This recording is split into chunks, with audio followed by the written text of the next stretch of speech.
Man, let me start that over. That was not good. Zimico, Slightly Adrift, Ocular Caviar, Pocket Salsa, Jazz Whiz, Stormico, Miles McAlpin. What is up, dude?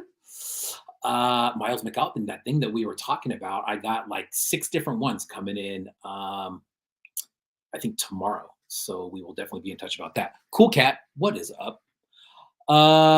Busy night tonight. We are coming in from all around the world tonight. Yeah, every time I'm just looking at the private chat there. Yeah, everything looks good, man. I can see your logo. Epoxy Crusader is in the waiting room. Slime City Toys is in the waiting room. Yes, looking good.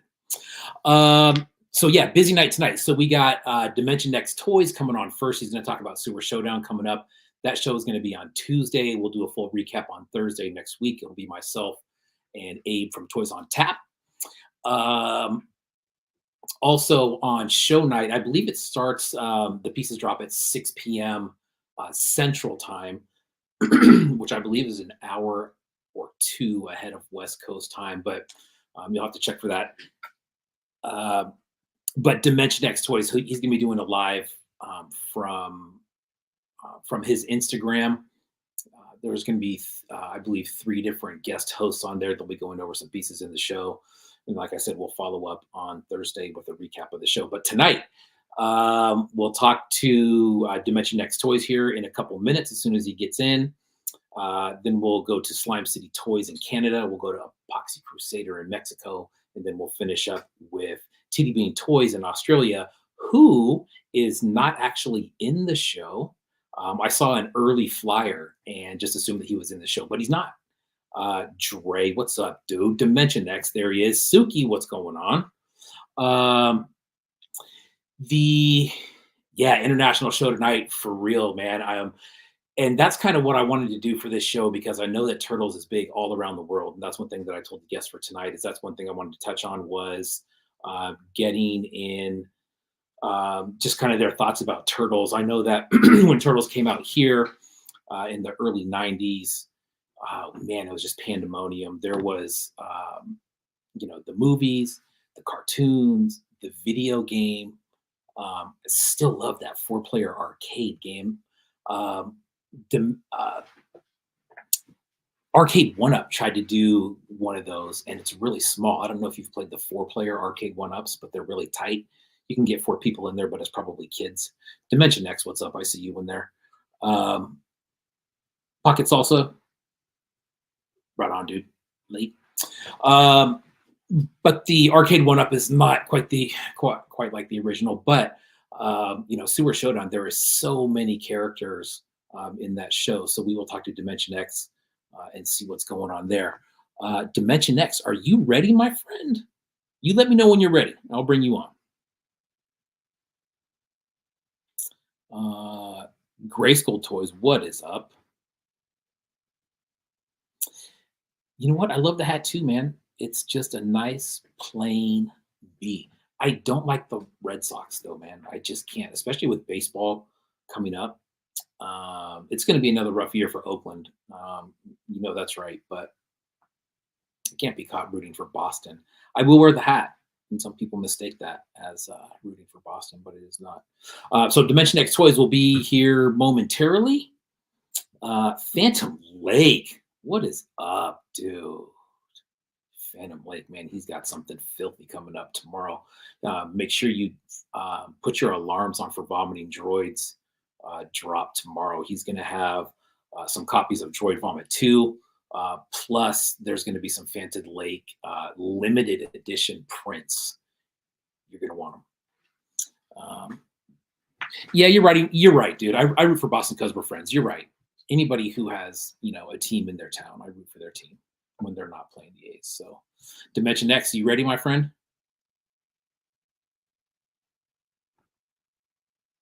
Getting close.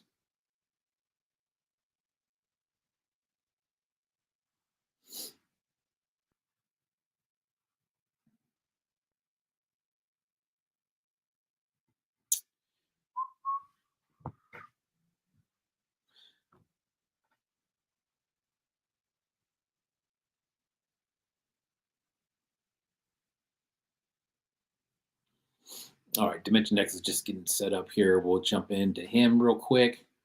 Um, we're going to do probably about 20 minutes a piece on everybody tonight because we do have some other stuff to get in. We're going to take a look at some Healy made pieces, and then we got that giveaway tonight from DKE with a couple different things in it. There's the main thing in there is the Pumpkin Pop um, 3.75 carded figure. And then there's the Invisible Suck Lord piece, the Suck Hour DVD season 1, a copy of Manly art, stickers, all kinds of stuff. So uh, let's see. Dimension X should be coming in here probably any second. Here we go. I'll bring you in, man. You ready? Hey, man. How are you? Good. How are you? You know what, dude? My bad. I could not hear you. It says that your microphone was not off. I couldn't hear you talking until I actually brought you on the stage. Okay. Well, how's it going? It's going good, man. How are you? Well, I'm doing pretty good. Good. Just another day. Just another day. Yeah, right. So, man, knowing your account, of course, Turtle Show seems pretty natural to do, man. At what point were you like, this has got to happen? And then what possessed you to say it's an open show? We got over 100 artists in there, which I think is great. There's going to be so much stuff in there, but what kind of brought on finally doing the show? So, I mean, it was definitely Lab Monkey and Angry Beast that did the original shows that inspired me to want to do one. But it was Hmm. just, I guess, like Apocalyptico, I think was one of the first shows I saw. And I was like, wow, this is really neat. You have people all over the world participating in an online art show. And it's just for the hell of it, just for the fun. It's not really too commercialized. It's just like a niche thing that we do here, and I just thought it was one of the greatest things I've ever seen. And I kind of started making a mutant, the little side project, the sculpting project I do with. We've got a very good group of guys from all over the world, and that was all sort of inspired by these online art shows. I would say mostly started by the Angry Beast and uh, Lab Monkey #9, and I think Barry Boba, and even some of like these Christmas ones that they do, like the Yeah, Island of Miscast Toys, that Barry Boba sure. does, and like, I mean, the resin toy community is definitely very inviting, and it's like a great community to be part of. And I wanted to mix like Turtles people with that because I mean, I've been following like Ninja Turtle custom stuff on Facebook. There's a group on Mhm. there called TMNT Customizers, and Mm. they don't necessarily always, the Venn diagrams don't necessarily always cross with the different, types. Like some people are like strictly, let's just do like resin casts of Star Wars figures, which is what a lot of the scene is. And then you have people that got into the 3D printing stuff. I mean, middle of the pandemic, I got into 3D printing. That's all the newer this is to me, as far as like Sure. wanting to get into it and figure it out. And I think the first giant turtle that I printed, I got very good response from, and I was like, you know what, this is a lot of fun, and I've met a lot of people through this. The guy you're having on later, Epoxy Crusader, he actually helped me a lot in the beginning, like showing me a lot of the stuff with, how to do Mesh Mixer, which is a 3D program that's Mm. free, and how to like basically manipulate 3D files. I mean, we did a few projects together in the very beginning, and I'm going to have one big reveal that he helped with a lot from the very beginning. And I have not finished this project, and it's going to be a pretty big reveal for Tuesday. I'm not going to give any Nice, teasers to that one, but nice, nice. I do have a handful of different projects I've been trying to get finished for this, and I'll tease a couple. I have this here was sculpted by More Horrific in our group, Nice. and it was Now, like a collaboration piece. how many pieces do you have for the show that you're entering? Is it just one or multiple? I mean, I told anybody who asked, I said, "You're welcome to make as many as you want." I mean, it's just for fun. But I have probably maybe half a dozen different things I was going to try and show off day of. Mm, And this is nice. the Casey Jones. And sorry, I'm having a hard time. I don't know why this camera wants to look at me from the other angle, like it's Isn't looking that at me weird, man? sideways. It does the same thing on my end too. It's like it's reversed. There's a way to switch it. I don't know how to switch it on your end, but yeah, it's a setting in there. It's a trick. Okay, yeah, but you got the Casey Yeah, Jones and Carbonite Star Wars mashup. Let me see if I can. I got to bring it over here. there you go. Can you Yeah, see it? nice. Yeah, very Okay, cool. yeah, that's one of the things. I mean, I've got lots of stuff I want to get painted, but it's crunch time now. I got one big thing I'm trying to get done. Like I said, I'm not going to give any spoilers to that, but No. Here's a Oh, those are nice. here's a little And now, are sculpt these of him. collabs that you're Yeah. doing, or are these all your pieces? These are that was a collab piece. I just did the 3D printing and the painting. This was something I sculpted in Nomad Sculpt, which was Hmm. I haven't painted it yet, but this was there's an episode of the Turtles with Krang, and he was like, it shows all of his different forms. You know, he like comes from like, and he grows into this giant body. You know, like I think there's like, it's called Invasion of the Krangozoids, and so there's like a whole bunch of different versions of Krang, and he's like kind of like growing. There's like 10 or 12 of them, and they're all growing into these different bodies. Yeah. So that's what this one is supposed to be. But yeah, there was Nice. an episode in the cartoon. Let me show just a couple other spoilers here. Let me see if I can flip this camera around. Does this thing, I don't know if it allows me to flip the camera, but I guess I'll just show a couple different things. This is Nelson as the foot soldier. Oh, The nice. Simpsons. And now, are these entries? Are these just things you're working on, or are these entries into the show? No, they'll be in the show. Yeah. Nice. Okay, cool. Very cool. Yeah, just showing off a few different things. Like I said, I don't have every single one of these different things finished, but I figured Sure. I'd just show off a couple things. But yeah, I mean, honestly, it's really just I wanted this to be an open show. I didn't want this to be like, oh, you're not included type of thing. And I've added since the first reveal probably 40 or 50 more names, and Mm. uh like, you know, I had like a very big list of at least people that I do very solid Ninja Turtle custom work on my list, you know, of who I wanted to include. And that kind of is where it started at. And then I had some 2D artists reach out, and I was like, you know what? I said, what the hell? I said, I know Lab Monkey usually says, what the hell? Like, there's some 2D artists in his art show. So I was like, yeah, I said, that's a good idea. We should Yeah. just say, yeah, if you want to do a 2D art piece and just tag the show in it and submit something. I said, it's really just about fun. It's just about, you know, everybody getting together and doing something awesome. Yeah, man. That. So, do you know how many are in there altogether? I know it's over 100, right? It's over 100. I think it was like 102 or 103 on that list of the most recent posts. I'll be adding probably another 10 or 15 that just messaged or said, hey, I forgot to tell you I'm participating. Yeah. So, some people are just participating without asking for the recognition. I said, yeah, I said, I don't mind. I'll make another poster. It is kind of a hassle typing everybody's names and re-alphabetizing and redoing a Yeah, poster right. and re-squeezing them on there so everybody fits. But it's like, yeah, it's a hassle. But I do think, you know, everybody wants to be part of it. You know, it's a fun thing. Yeah. Everybody's, you know, wants to show off some cool work that they've done. And I said, I'm all here for it.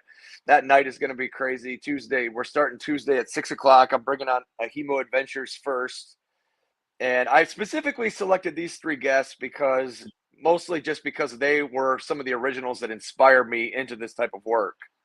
Nice. Death by Toys, as you know, has those original slasher turtles, like you know, I think it's Freddy Krueger as Donatello, Right. uh, Right. Leo as Leatherhead, Raphael as, I think, I'm trying to remember which one. I think Mikey was Michael Myers, and Raph was maybe Jason. And anyways, those four customs I think were some of the very first that I saw. And you know, Death by Toys, I think he's like a Chicago-based artist. Him and Dano Brown are both going to be in the show, and I kind of, those were some of the two guys I first found in this little toy scene. You know, before I remember Dano Brown I saw on, I think it was Vice News. I saw like a little clip of Mm, him, yeah. Yeah. and he was out in, you know, I don't know if he's out in, somewhere out in the desert in California or where he's based, but it looked Mhm. like out somewhere out in the desert, out in like no man's land, and he was showing going to a toy show and picking up whatever little things and cutting them up and grinding their faces and painting them up and making them into little figures. So, I mean, that was honestly what kind of originally inspired me. So I wanted Death by Toys for sure. I mean, Dan Polydorus, I'd seen a lot of his stuff. Yeah. Those turtles specifically, I was like, man, these are freaking awesome. And they were just so well done. Like he took like the claw from the robotic Bebop and used it for Freddy Krueger's claw. Mm, And mhm. he just like careful. And he took like this cape that was from the wrestling turtle and made it into like the Leo Leatherface, you know, what did you call that? What the heck would you call that? I'm losing my thoughts for what the hell that's even called. Like like a work bib, like what the hell's that called? Apron, Mm, apron. That's it. there you go. Okay. Yeah, yeah, yeah. Gotcha. So he's got, yeah, he just very cleverly took, like, I imagine he just had this whole box of old Ninja Turtles, and he just very carefully took in like all these different pieces and made these rad customs that look like, almost like an official Playmates release, but Yeah. Right. obviously they wouldn't do horror. Right. And that, yeah, and so that was one I was like, absolutely, he's kind of like, in my mind, one of the original guys that did this. I mean, Sure. I don't know if he was the Yeah. very original, but Hemo Adventures in Spain, he does very top of the line work, and I mean, I've followed him for a long time. I mean, his work, he's definitely one of the Ninja Turtle customizer Godfather type guys, I would say. And then Collector Dibs, very talented guy too, that works with lots of different people in the community.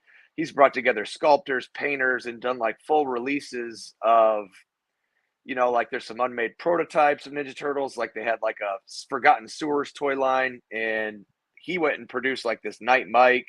He Mm, produced all sorts of different mashups like Ghostbusters, and I think there's another oh, yeah. guy. There was another guy, I think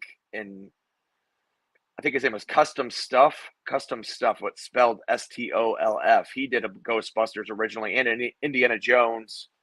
I mean, they had a lot of guys that were kind of like the original ones I saw, and so I definitely wanted to kind of bring them on and kind of highlight them as kind of being like originators to the ideas of doing Ninja Turtle customs, mashing them up with different franchises and Yeah. making unique, cool things that look like, I mean, these guys go all out, and another last minute ad is two guys in Portugal, to Foot Toys. Mm, nice. They're also in the sculpting group making a mutant. But I was talking to them. One of them's going to be traveling. There's two guys in Portugal that do these really awesome Ninja Turtle customs. They're probably, I don't know, in my opinion, like very top tier, like producing stuff that looks like it better than store bought quality, Sure. like, Yeah. and they do all ZBrush sculpting, and then they'll take in resin print, and then they'll make molds and cast, and their paint work is just top notch. And what I think it's either Daniel or Bruno, I can't remember which one. They're both two guys, and one of them was going to come on and talk about all the different stuff they've made. But Nice. definitely those four, and then I'm gonna probably do like a, kind of bring people on, just sort of like randomly, kind of like Lab Monkey did in his last show. Sure. And we'll go through, and I'm gonna try and keep it like very, very limited. Like even the top guys, I'm like maybe 15 minutes, and we're going on to the next, because there's gonna be a lot to cover, and I don't want this to get too like, I want it to keep its pace. You know what I'm saying? Like I don't want it to feel like, oh wow, we've been talking to this guy for too long. You know what I mean? Like, Yeah, it's tricky, man. And you always got to yeah, keep in mind the other time zones. I mean, you're probably going to hit. I mean, just with the volume alone, you're going to hit every time zone known to man right now. But it's, yeah, I mean, and that's the other really good thing about it. I mean, there's a lot of people in it, but I think you're going to have so much variety in there, not only between 2D and 3D, um, but I think characters. I mean, there's so many characters just in that line alone.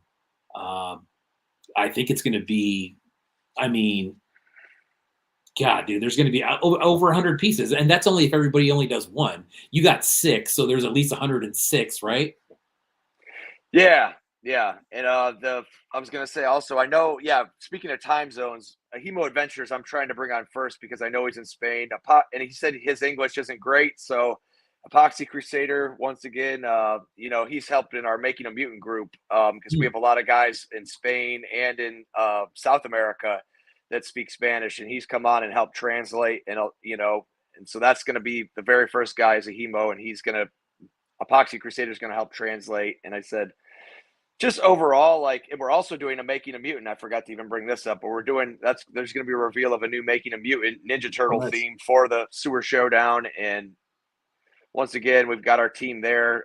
They're going to kind of co-host also Bastards of the Multiverse, More Horrific. I'm sure Bootleg Toy Co. will come on. I mean, anybody that Yeah. participated in our group will probably come on and talk for a couple minutes. And I'm going to try and keep the show moving. I'm going to try and not stall too long on anybody's piece, because Yeah. we've got over 100 pieces to go through.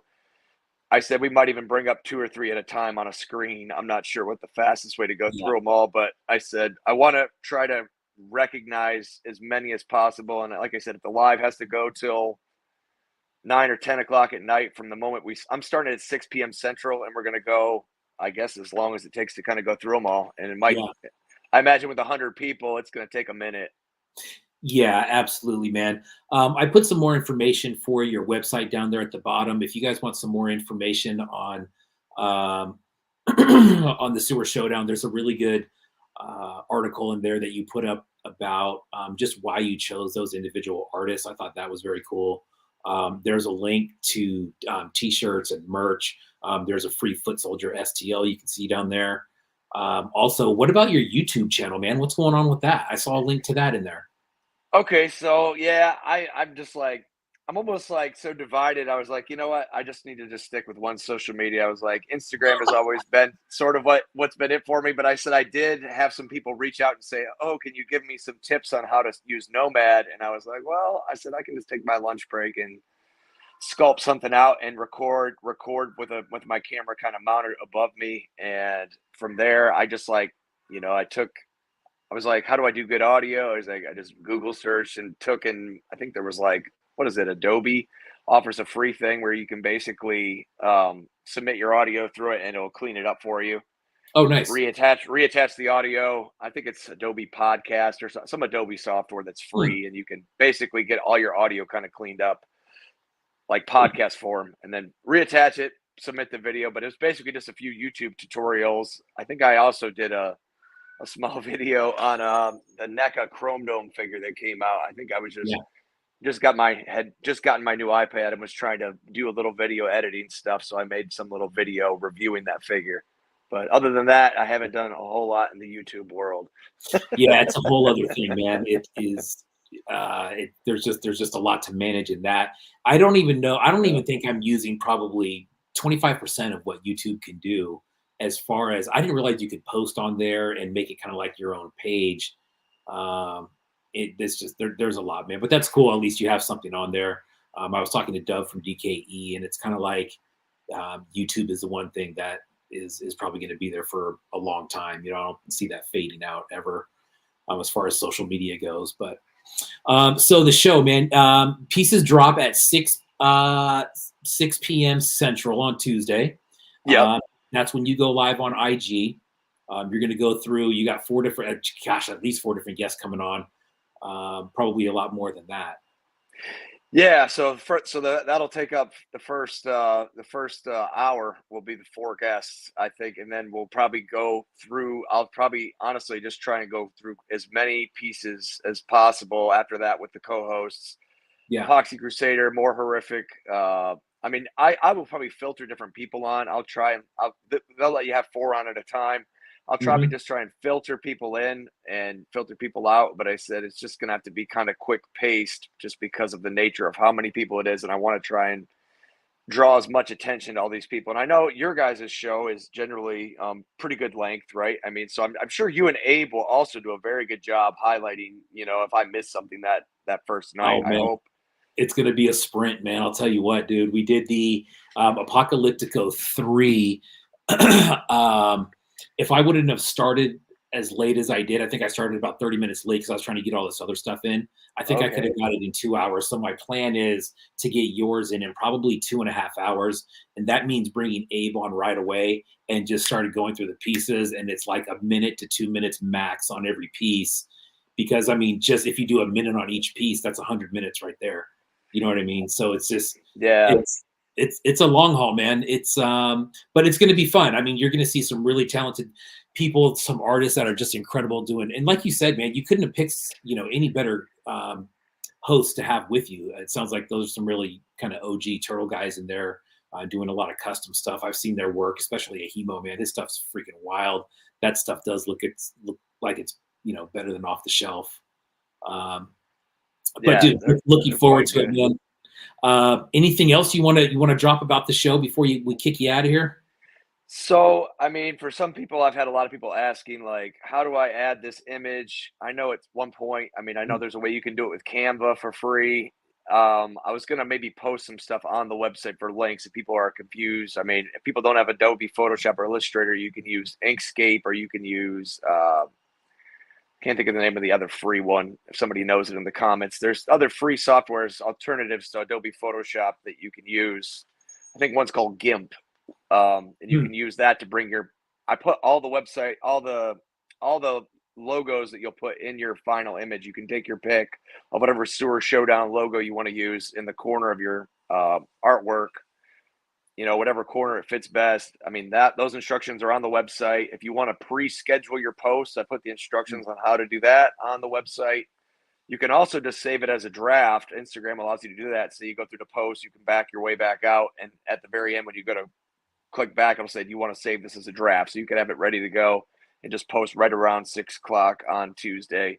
I think there's been some confusion of that, especially for those folks that haven't participated in Apocalyptico that were being part of the show. They weren't Yeah. really familiar with how this online art show works.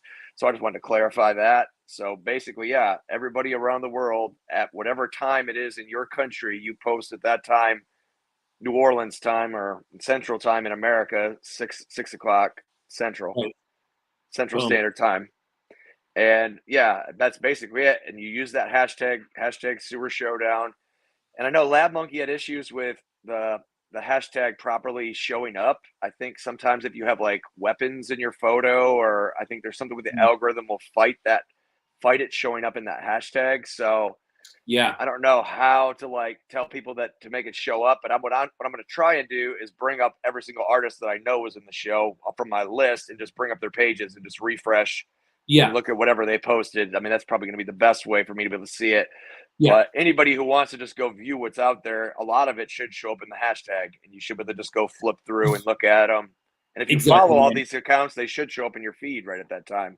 Absolutely, man. And you're right about the hashtag. I encourage people to follow that hashtag Sewer Showdown. One thing that was interesting about the Apocalyptico one is I think there was so many people out there spelling it a different way. If you do a hashtag search and you spell that Apocalyptico Oh yeah, ways, you'll start seeing different stuff you haven't seen before, and you're like, "What the heck?" Sewer Showdown a little bit easier to spell. That's awesome, man. It's going to be a busy night. I'm looking forward to Tuesday, and then we'll try to do it some justice on Thursday with another wrap up. Um, and one more thing is, I just wanted to give credit to the name, Bootleg Toyco. He came up with the name. We threw it out in our Making a Mutant. We have a Making a Mutant group chat on Instagram, our group there of all of our sculptors. And I was like, I wanted, something that had that, something with started with the same word. What do they call that? Alliterative. Yeah, thank yeah, you. yeah, yeah, yeah. No, it's I it's wanted I wanted catchy. some alliteration. I wanted some alliteration so it had a good sound. And Yeah. Bootleg came up with Sewer Showdown, and I said, "Yeah, that's a great name. We'll go with it." Reached out my friend Al Jedi Knight did the artwork for all the posters so far, like the Sewer Showdown logo, and also that one that he did with the Tournament Fighters Oh, Sega nice. Yeah, yeah. Genesis / SNES box. Want to credit him. Yeah, he's very talented artist. He's also going to be participating in the show in 2D form, and Hmm. yeah, I believe I tagged him in the last post, but he did that artwork, and yeah, phenomenal artist. And yeah, like I said, I'm very excited. I'm very appreciative and honored that so many people wanted to be part of this show, and I think it should be a fun one. I mean, I'm looking forward to everybody has to post, and thank you for bringing me on here. Yeah, absolutely, man. Thank you for your time. We will see you on Tuesday. All right, y'all take Right on. care. Thanks, buddy. All right, take it Thank you. easy. Bam, Dimension X. I'm going to let that run for a second down there at the bottom. Take a look at his website or his link tree on his IG page. There's a lot of good links on there. There's some free stuff on there, um, but there's links to a lot of good interviews. There's a lot of information about Sewer Showdown um, that he's going to have on there. So, man, what an undertaking! Gosh, over 100 pieces on the spot like that. I feel fortunate that I'm doing the show on Thursday and his show was on Tuesday. That gives me a whole day to kind of get prepared and get my stuff in order. And he's just going on the fly. But four really, really good guests coming on for him. That's going to be a fun time on Tuesday. So now we're going to jump over to Slime City. Slime City, you ready? Bam. Here we go. And how are you? I'm good. How are you? I'm doing good. I'm doing good. What are you 3 hours ahead? Yes. I You are am. It's 3 hours. 9:30. Yeah, 9:30. That makes sense. All right, I'll try to hurry it up here. that's fine. That's fine. No rush. No rush. So see, we're showing. So check this out. So I don't have very many Ninja Turtle pieces. As a matter of fact, I have 1, 2, 3, 4, 5, 6, 7. I have 8. I have 8. Yours is one of them. I was gonna say just that. Yeah. Yeah. Bam. That was a assembly required purchase 2 years 2 ago. years ago. Yes. Yeah, and you sold out there. And also, real quick, congratulations on your recent sellout. Those things went freaking quick, right? Yes, they did. Super fast, like 2 minutes. Was it really? Yeah. Wow, good for you. That's awesome. Thank you. Thank you. So when you saw Sewer Showdown, was that something where you said, "I got to get in there"? I mean, I got a message from DX Mm, saying, "Listen, I'm doing this turtle show. Is that something you would be into?" And I said, "Yeah, fuck yeah. yeah, There's no way I'm not doing a turtle show." yeah, So that was absolutely. a while ago, and yeah, Um, it now was Turtle something that was big with you when you were growing up? it was my life. It was my everything. I was obsessed. I was like, so I was born late 80s, right? Okay, So I was right, like right in there. So I watched the cartoons, I had all the toys, the movies, like everything, clothes, mm, everything. The hype was big, right? So I right, remember going to Toys R Us and like browsing the aisle of turtles. yeah, I was there. So, and it was a big deal to me. I played the video games, everything. Like sure, everything, you name it, I had it, I did it. So, and so without turtles, there is no Slime City. Is what it is, what it comes down to. gotcha, gotcha. How many different turtle related pieces have you made? Do you know? Only that one you have. Just the one. Yeah, just the one. I did some bootlegs. Yeah. But like, yeah. So Nice. this is gonna be my second one, actually. Now, are you a turtle collector? Yes, I am.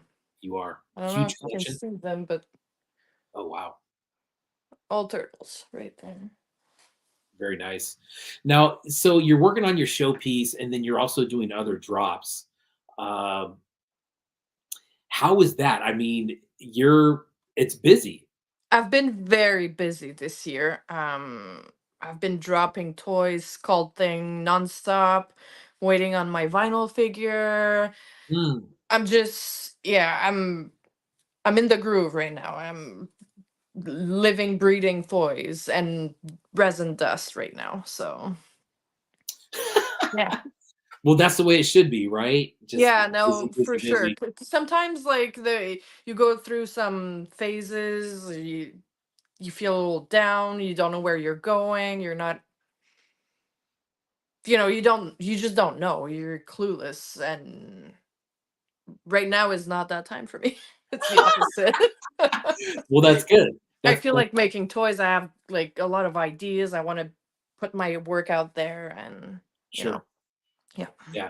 Yeah. Your piece that you're doing on Tuesday, are you still working on that? Or are you done?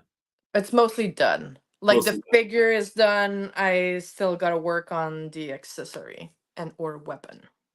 Now, I mean, I guess this is kind of a stupid question, but being such a big turtle fan, when you heard about that, when you heard about the show or got the invitation, um, was it something that you knew you were going to make right away, or is it something that you had to think a little bit about because you had so many different options?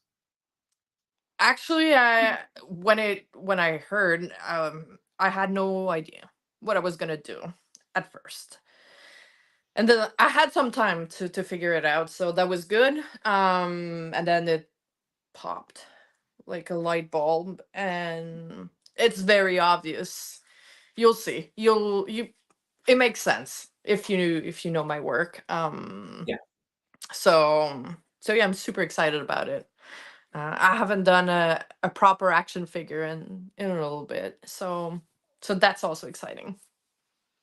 Nice. That's a good point. I didn't even think about that because I have some more of your work where it's not so much of an action figure.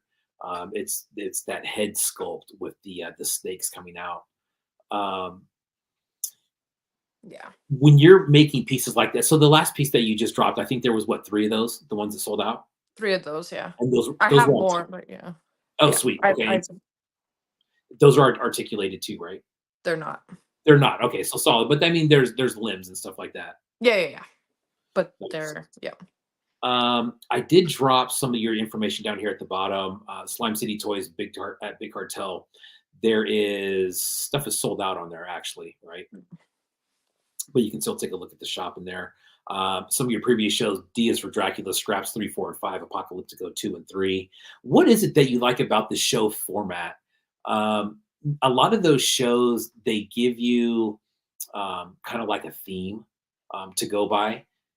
Do you like a more structured thing like that where you're saying it's got to be something from the Turtles or where it's a little bit more wide open and they're just saying, hey, just make whatever you want? I mean, to me, it's still wide open. Like Turtles is really broad. You could do Yeah. like pretty much anything with it. But yeah, the creativity that comes from all directions during those shows is super inspiring to me. Because like you'll see pieces that are so different, but Mm. yet it's the same theme, and that's where they come together, and it brings a lot of artists together. So that's really cool. I absolutely like it's the best thing that came out of Instagram, those art shows, in my opinion. The online art shows? Yes. Yeah, I 100%. 100%. I Because you don't have the stress of being all in one place, like everyone's involved and yeah. exactly. And so just kind of touching on that a little bit, I think it involves a lot more people, around the world, and I think it makes it a Absolutely. lot easier. You don't have, the shipping aspect of it. You don't have. I don't want to say you don't have a deadline, but like I talk to a lot of people in different countries for these other shows, and I mean, there's a deadline for the show, right? And if it's an in person, then you have to take into account your shipping time to get there, which is a week or two, depending on where you're from. But then And so you shit can guys get lost in the mail. That has happened before. So lost or that's just a broken. stress on top of, you know, Yeah, yeah, exactly. And I mean, and with this show, I mean, shoot, you have all the way up until 5:59 on Tuesday, really, right? exactly. And it just has to look good on camera, basically. So you can cheat a little bit. But That is so funny. I know I mean, some people that do shows, and then like they show me the piece before, and you look at like the backside of it. Maybe the backside isn't painted, right? But yeah. hey, like you said, whatever looks good, Unfinished. Who cares? It looks good on right? camera is all that Now, your matters. piece that you're making is it a one off or are you making multiples? No, it's a one-off. It's a one off. Are you selling it? Of course I'm selling it. Okay. I might do another one for myself though, because Hmm, yeah. But like this one, it's gonna be a one-off. that's cool. Very Yeah. nice. So what else you got going on? So you got the turtle show coming up on Tuesday. That piece is almost done. You just sold out of your latest drop, and then you're working into what? Are you already working on it after the turtle show? Making more toys. I have a show at the end of April in person in Montreal. Other than that, I have more toys to make. Yeah. Just yeah, The toy show in dropping toys, Montreal. making toys. Yeah. Is there the show in Montreal? Are there what other artists are in that show? Is No it one. basically It's a toy just show? me. It's just you. It's basically a punk rock flea market. So it's a lot of art rent not I don't want to say random, but different artists. Gotcha. Printers and I don't even know, like food, clothing, you name it, prints, pins, everything. But I'm the only toy maker there. Oh, nice. I did see that. Now you have a post of that on your page, right?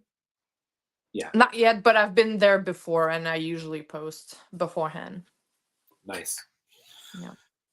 What's the most exciting thing for you coming up on Tuesday? Is it seeing the other pieces, or is it just the relief of just finally getting rid of your piece so you can move on to something else? No, no, no, no. It's seeing all the other pieces, really. Yeah. Yeah. I don't really care about my piece. You know, my piece is my piece. I've done it. I want to see the other pieces. I want to see the other ideas because you mentioned that like there's so many characters Yeah. um, to draw inspiration from, or just bring something entirely new to the turtle world. So that's really exciting. And like 100 people, that's crazy. Yeah. And yeah, exciting and inspiring and And so many different mediums too. He said there was yeah, 2D, yeah, 3D, and then you get into 3D sculpting and then making a mutant, and then that's kind of like a scrap show on its own, kind of with how many artists are in that now. absolutely. It's crazy, and I think that's kind of the way that I mean, at least from what I've seen, the last few shows, Apocalyptica was very similar, where there was 2D and 3D art in there, but it still kind of falls under that indie toy art umbrella. Um, Family. yeah, which I think is really cool. And I think, gosh, I think we're underestimating it. I think 100 pieces is going to be on the very low side. I think there's over 100 artists in there. So if they all have Some one, people will make 2, 3 for sure. yeah, exactly. It's going to be a long night. It's gonna be just scrolling, scrolling, scrolling frantically, trying to catch everything. You know, Exactly. What are but your that's plans fun. for the night? On a night like that, do you just kind of kick back, release your piece, and then just kind of, like you said, just start scrolling and try to see what's out there? Do nothing, no TV, nothing, no music. I'm just scrolling and looking and like trying to comment, like follow. You know, Yeah. yeah, it's Yeah. toy night.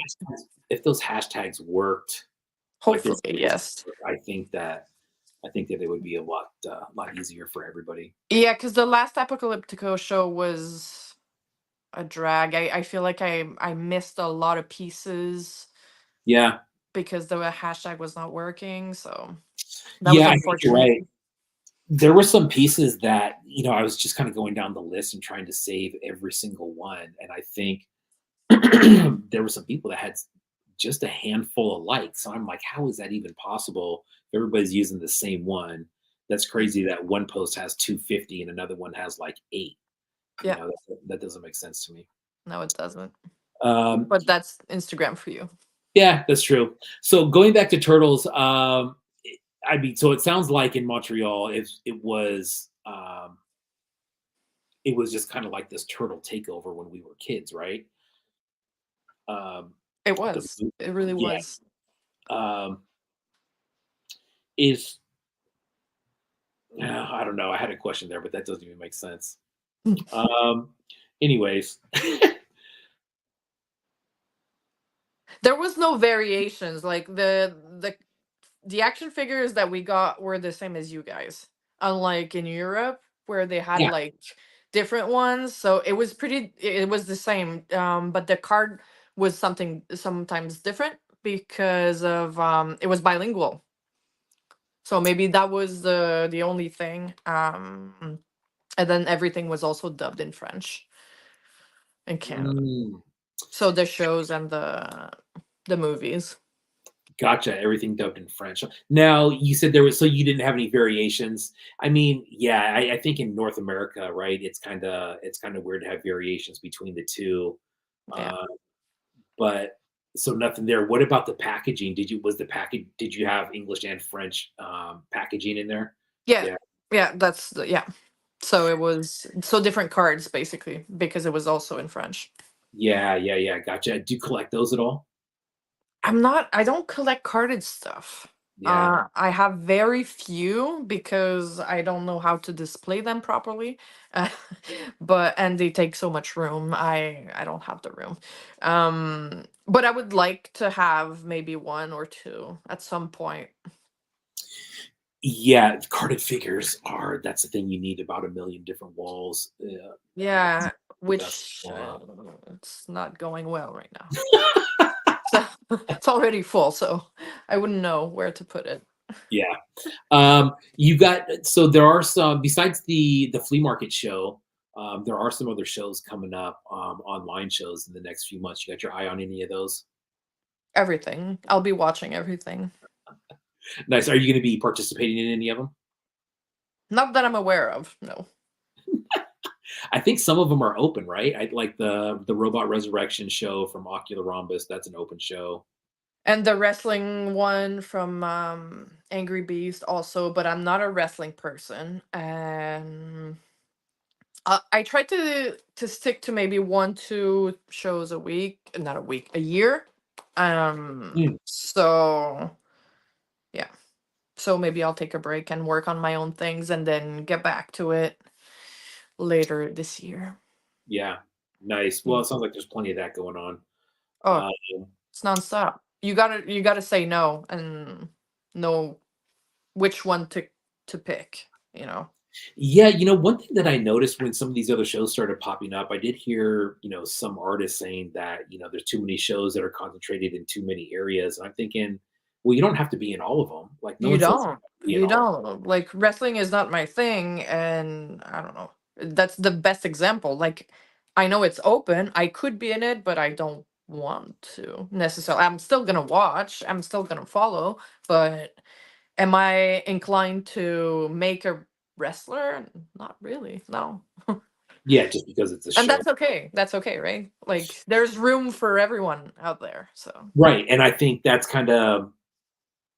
what's cool about some of these shows is even though that they're open shows, it seems like everybody, has the want to make a something Ninja Turtle related to that universe. Um, you're right. I think that if something about it and it's something that you grew up with or something that you're just into, then absolutely. And if you don't, then shoot, maybe it doesn't come across the right way. Um, but I don't know. I always like it when there's a little bit of passion in it. When people say, "Oh, "I remember this from when I was growing up," or whatever. well, It seems that's the idea. That's the idea, right? So, like, I got super excited for this one show, but I'm not for the other, and that's fine. You know, you yeah, don't have to like everything. yeah, yeah. Well, it is a really wide range of of stuff, man. And so many fans just around the world too. It's really big, so that's the thing going for it. Yeah, Turtles were so big.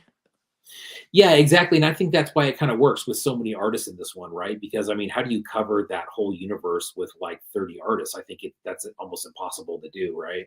You don't.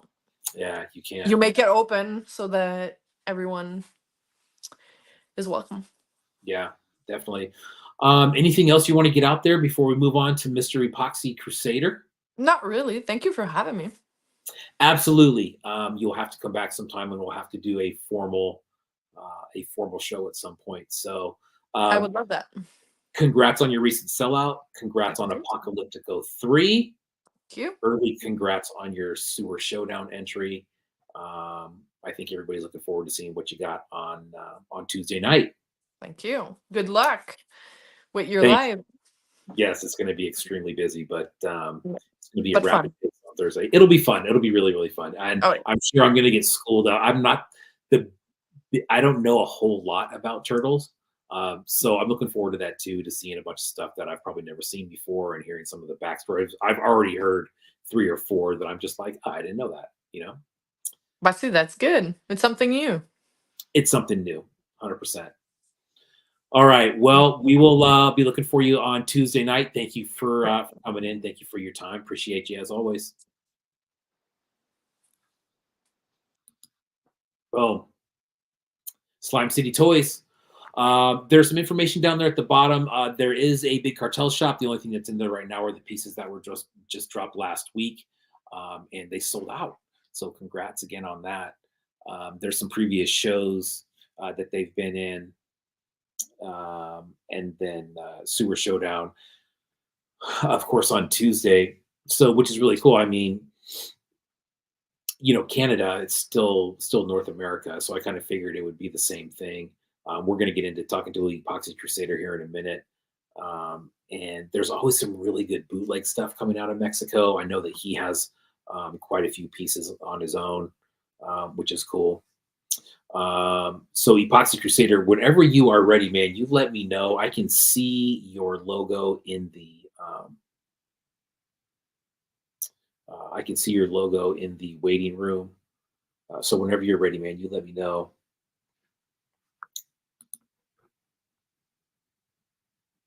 Oh, he says he's ready. Okay, cool. I am going to I'm gonna oops. There we go. Let me get his banner up here. Bam, Epoxy Crusader. Bam, Epoxy Crusader.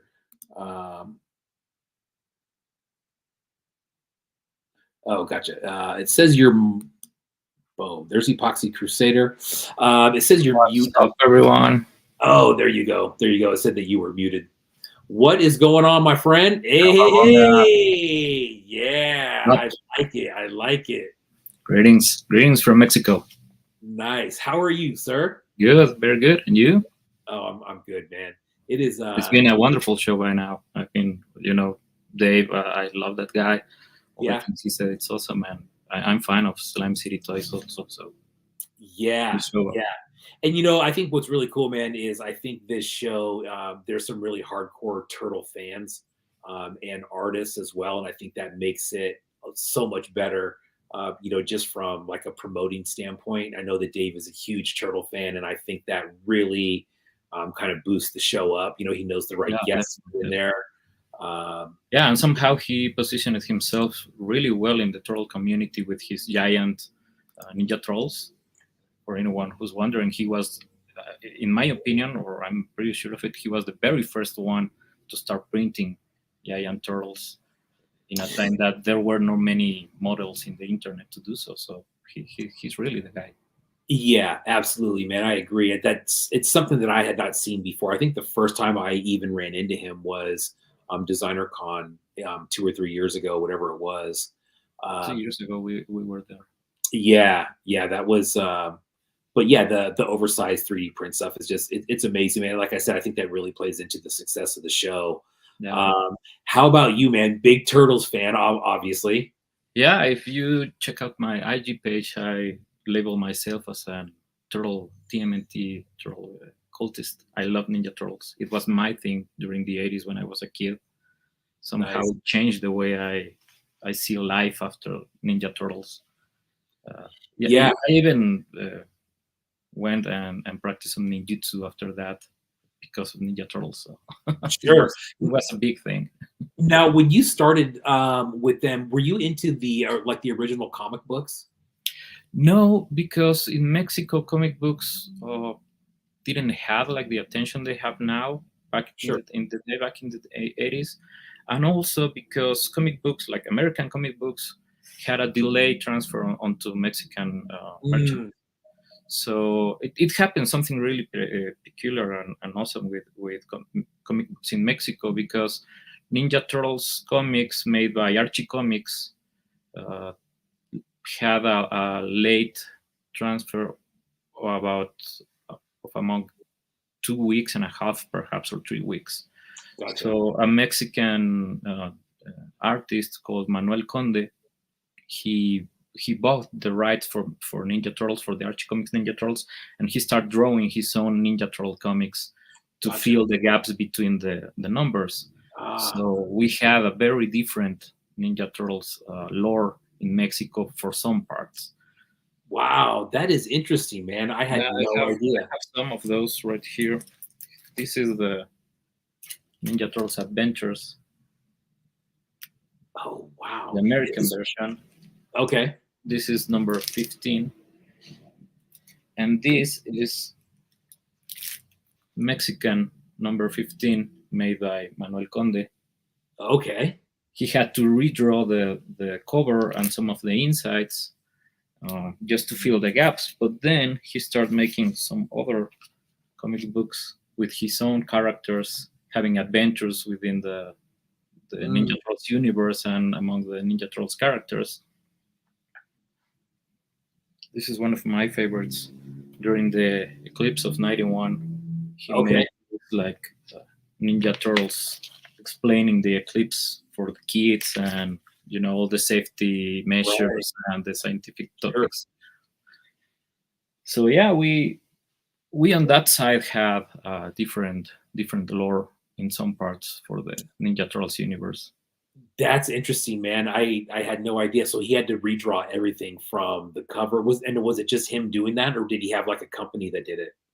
He was his own company. Okay. The company, I think it was labeled Mac Editions, which basically was him with an inker and a colorist, and he was like taking all the work for him by himself. He even traveled to Mirage Studios with Kevin Eastman to actually learn how to Oh wow. to draw the Ninja Turtles in his style. So it won't be that different when the issues come forward to Mexico. Yeah.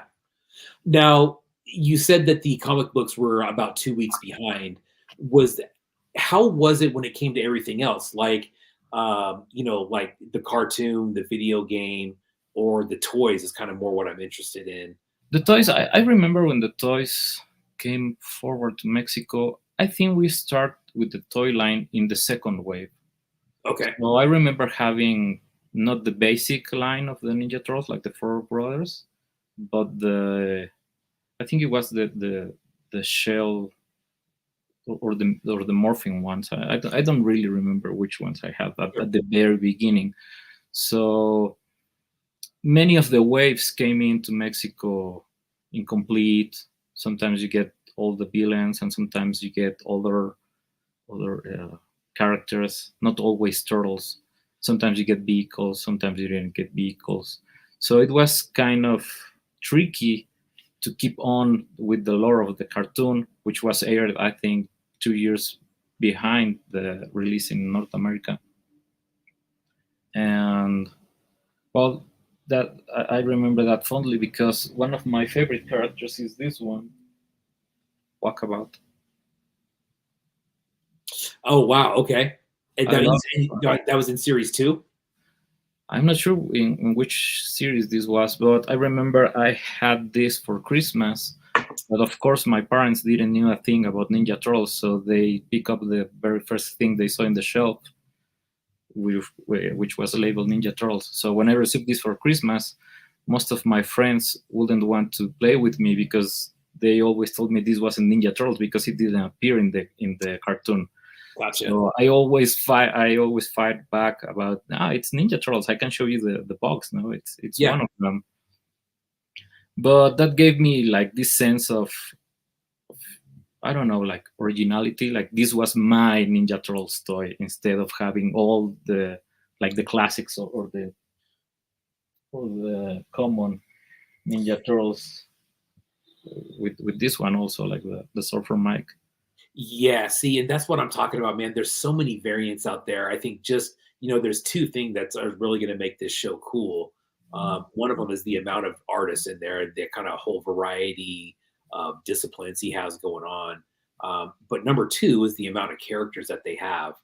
I mean, just kind of if you look into vintage toys, I know that one of the things that people are always talking about is the different variants of just the regular turtles that they have. There's so many out there, like that kangaroo. I've never even seen that before.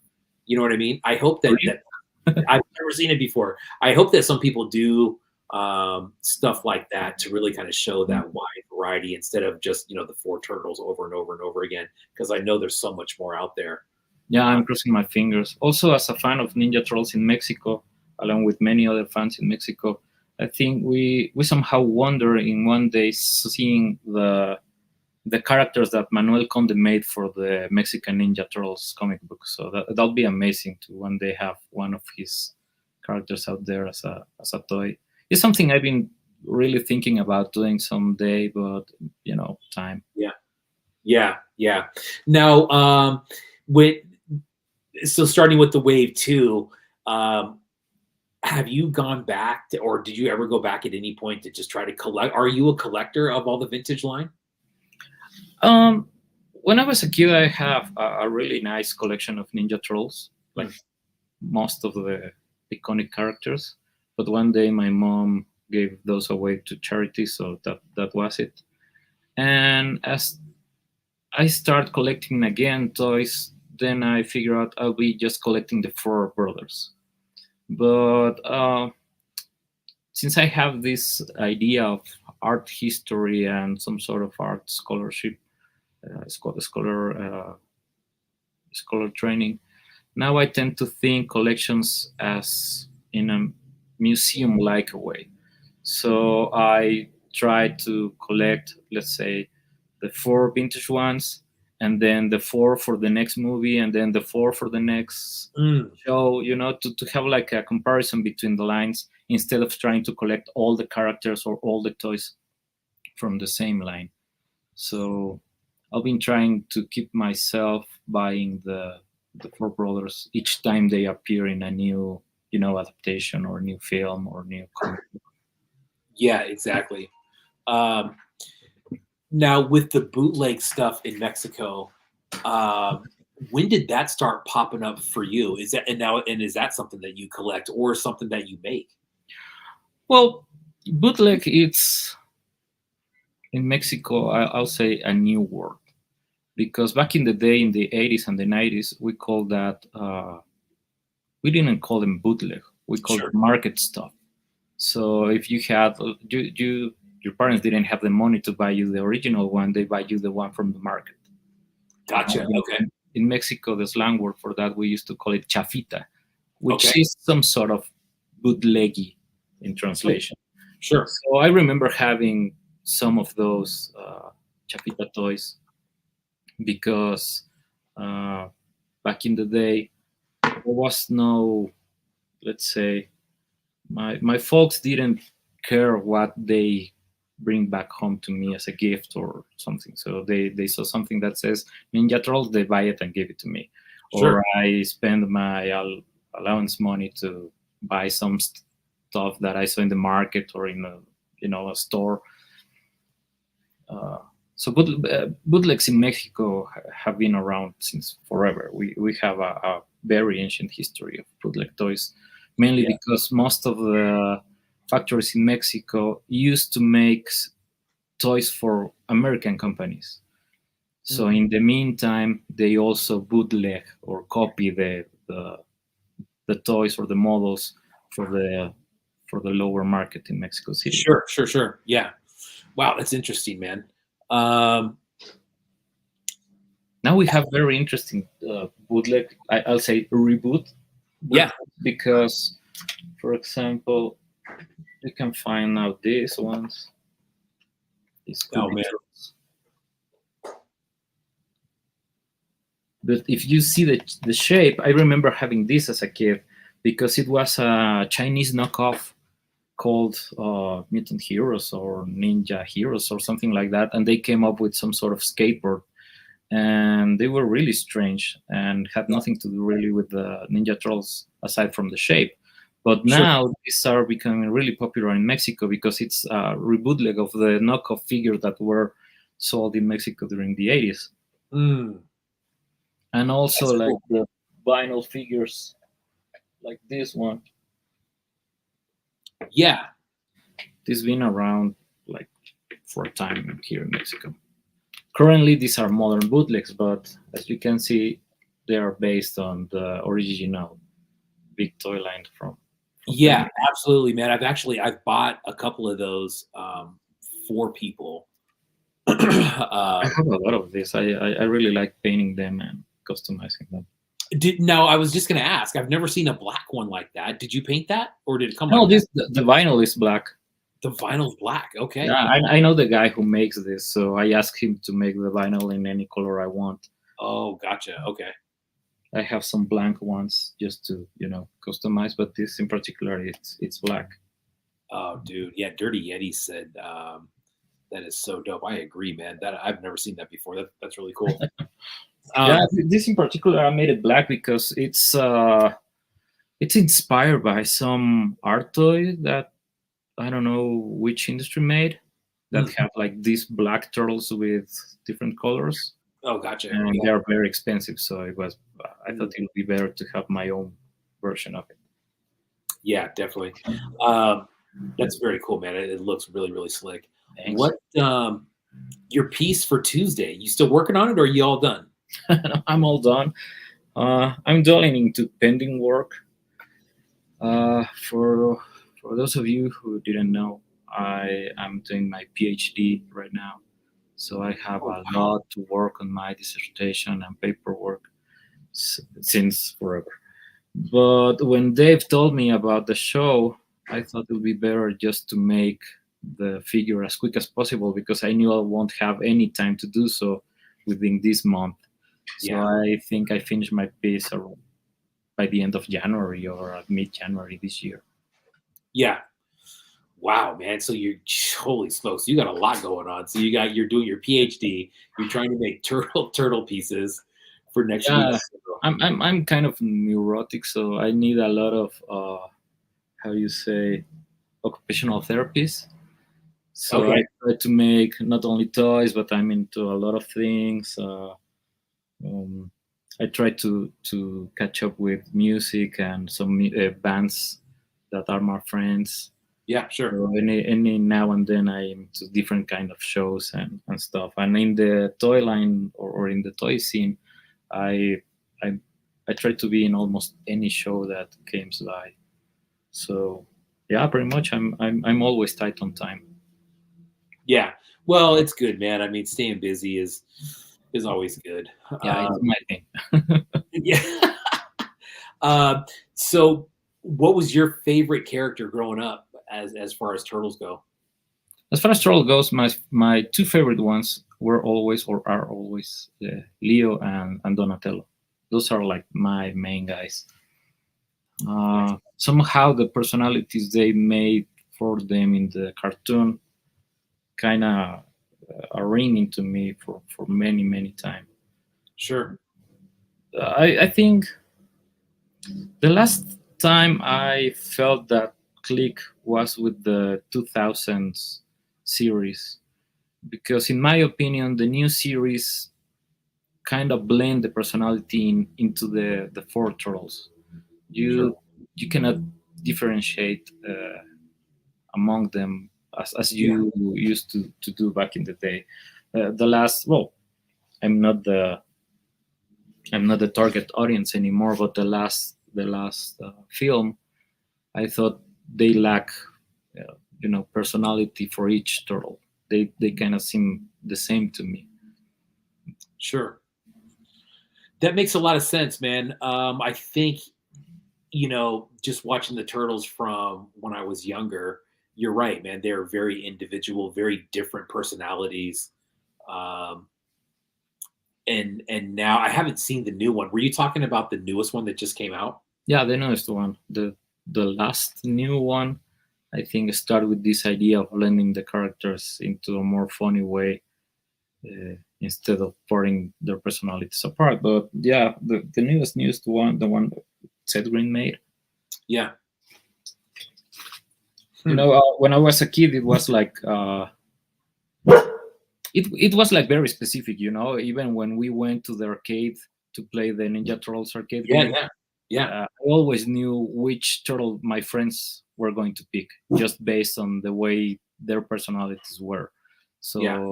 you always had this geeky guy who always wanted to be Donatello, and the angry guy who always wanted to be Raph, and so on. So Oh, that's cool. I kind of always felt attracted to Leonardo and the way he was like some sort of leader and the older brother, because I'm older than my brother. I have a younger brother, so somehow he always was Mike and I always were Leo. So that kind of stuff happened. Yeah. Wow, man. So, gosh, dude, I think, out of all of our guests that we've had tonight, just as far as talking to turtles, man, you are definitely, I think, probably the most passionate guy I've seen about turtles, dude. I don't, maybe I'm not, but I think I've been lucky enough to have like precious moments Yeah. with the Ninja Turtles. Yeah. One day, for example, I met Ken Scott at the Mexico Comic Con. Oh, wow. Nice. He was here as a guest, but I just hop with him in my way to the bathroom, and when I came out to the bathroom, he was standing asking something I don't remember now. And then I approached him. I told him that his work in the Ninja Turtles movie inspired me to make to learn some martial arts in my youth. So for a brief moment, we were talking not only Ninja Turtles, but like actual martial arts. Sure. So it was good. It was a different kind of talk, even though we were talking about Ninja Turtles. So he Yeah. was kind enough to give me his autograph in this picture. Wow, man, that must have been surreal for you. Yeah, it was amazing. It was something, you know. Sometimes you always want to meet, let's say, Kevin Eastman, or the guys who make the comics, or the guys who make the toys. I had the opportunity to meet Scott Henty as well, and Steve Barner. But this was in some, other sphere of fandom, because it was the guy who actually played, but not the actor, like the voice actor, but the guy who made the stunts. So it was really something. Yeah. Wow, man, that's cool. And where did you meet him at? At Mexico City Comic Con, maybe 8 years ago, or Oh, wow, 9 that's years cool. ago. Very nice. So your piece on Tuesday, you said it's all ready to go, or you putting the final touches on it? No, it's already finished. Already ready to go. It's related to this guy. Oh, nice. Okay. I won't say much. I think I'll be doing some Ninja Turtles related, but I won't be using like the actual characters. Is that the brain from Pinky and the Brain? Yes, it is. That's awesome. That's very cool. I've been doing kind of mashups for my Epoxy Crusader page, and if you follow my work, I tend to mix pop culture into characters and make winks about different characters in each piece. Sure. So I made this brain crank at the beginning of my Epoxy Crusader adventure, and when Dave told me he was going to make the Sewer Showdown show, I thought it was time to complete the whole idea for this character. So that'll be my piece, and I think that will open also the possibility to make things around related with Ninja Turtles, not only using Ninja Turtles. Nice. Well, that's exciting, man. I mean, it sounds like just the show itself is gonna, probably start springing some new stuff from you. I'm sure. Yeah, that's very cool, man. Before we get going, man, is there anything else you want to let anybody know? I'm sure we'll see you again on Tuesday, and then I'll cover your piece again on Thursday, which is going to be a really fun time. But first of all, thank you for having me in the show. Yeah, it's been amazing talking to you. If you please follow me on Instagram. You can see my handle on the Tinker Scroll. I'm currently working on a couple of vinyl figures. My first vinyl figure, which is this one, it's the Epoxy Crusader character. I had the opportunity to drop this in Tokyo last year, and it was sold out. So I still making some of these, and I'll be releasing this other vinyl figure, which is some sort of goldfish. Dude, that is way bigger than I thought, man. I saw your post on that, and it's a big figure. That is awesome, dude. It's supposed to be a stand for the skate fingerboards, so you can put it. Gotcha. Okay. Make it some sort of stand, or just display it like this. I was inspired by a Mexican tattoo artist who makes traditional Japanese tattoos. Okay. And also it's inspired by one of the artists I really like from the feudal period in Tokyo, which is Kuniyoshi. And I decided to make this figure. I'm dropping singles for this time because I'm waiting to drop this like in full in Tokyo this year for Designer Festival in November. Gotcha. Okay. I'll be working on that. I hope to be in DesignerCon this year at Las Vegas, but let's see that. And I'm going to be at the Robot Resurrection online show and the GI show online show in May. So I'll be doing customs. Wow, busy. That's a busy schedule, my friend. Yeah. I always like I said. I'm always drowning into pending work. That's awesome, though, man. I'll look forward to seeing you on Tuesday. and then again on Thursday, and then again on Robot Resurrection on Sunday, and then I'll be wrapping up that show on Monday, the following day on April 1st. So, and then shoot, man, I'll be with you out till November, I think, because I have a lot of work to do for my thesis. Yeah, and then might take a minute. That'll be fun, man. I will see you at DesignerCon for sure. That'll be a good time out there as well. That'll be fun. I'll try to be there. Thanks for coming on, dude. Appreciate you and your time. That was some really cool turtle news and knowledge. Thank you. Follow Epoxy Crusader. All his links are down there at the bottom. Make sure that you go to his link tree. There's a lot of info on there. There's a lot of really cool interviews. There's a link to his store on there where you can buy some Epoxy Crusader merch. Again, thank you for your time, my friend. Thank you. And we will see you on Tuesday. Nice.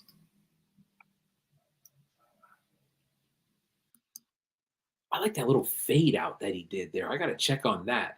He uses something called I think it's called OBS for his streaming service.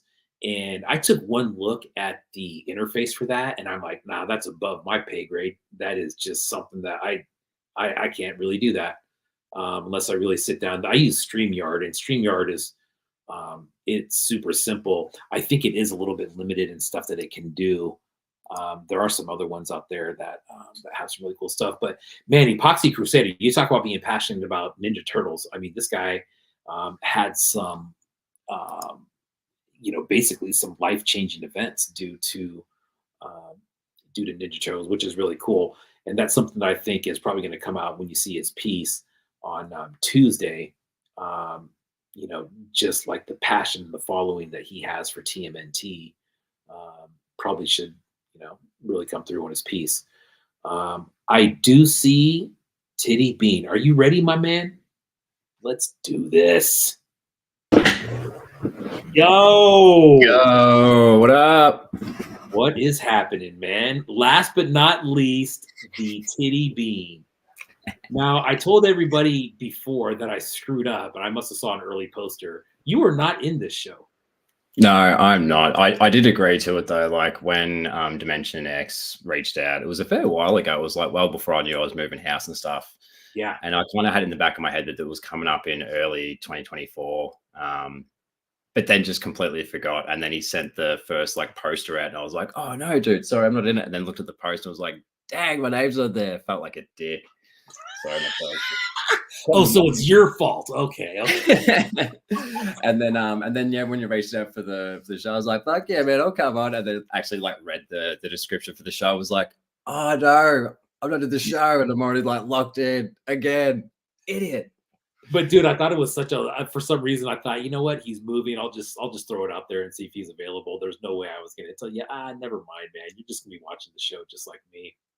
Yeah. No. So turtles, dude, give me the lowdown on turtles in Australia. We heard Canada, which is very similar to the United States.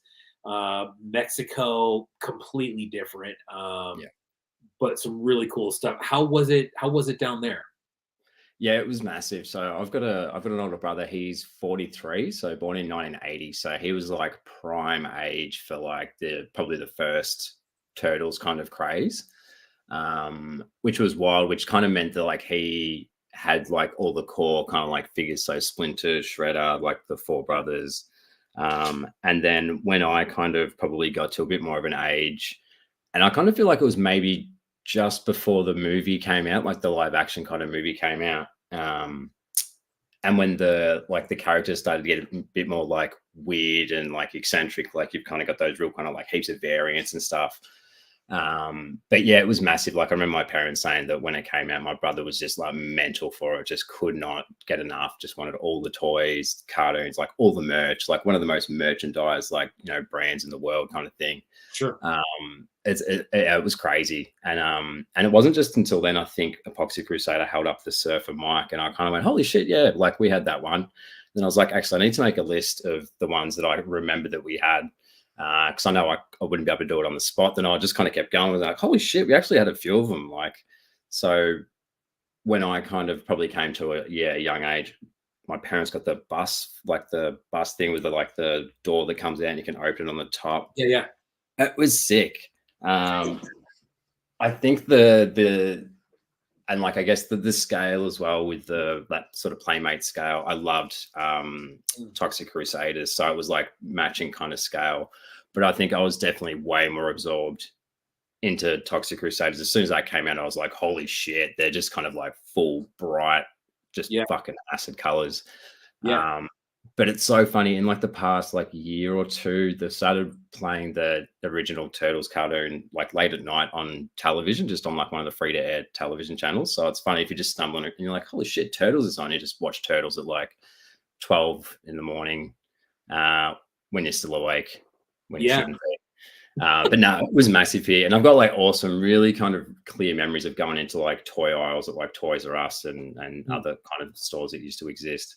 And just like walls of different characters. The packaging was just like, holy shit, like just an overwhelming amount of different characters that were actually there. It wasn't just peg warmers the whole time where it is now.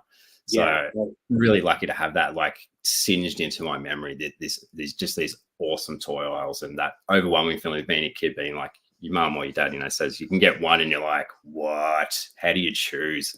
Yeah, no kidding, man. And dude, that's one thing that I really like about the, you know, I don't know, man. I don't want to say I don't like it, but like the He-Man origin stuff, that stuff was okay. I mean, I always prefer the vintage stuff, but when they redid the Turtles, I think that's something that I was talking to Hella Radical about, was just the packaging, right? Like I saw the packaging in the store and I'm just like, oh fuck yeah, like that is sick, dude. It's so cool. It's so catchy with the colors and the layout. Do you collect any old school TMNT stuff? I don't actually. Like, sorry, my dog's scratching on the door. I'm gonna have to like walk through as I do this. Fuck, man. I actually, I don't collect. I'd love to know what sort of happened to all our like old TMNT stuff. I reckon my brother's probably still got some stashed away. Like he was pretty good at like putting that stuff away at the back of the wardrobe. Sure.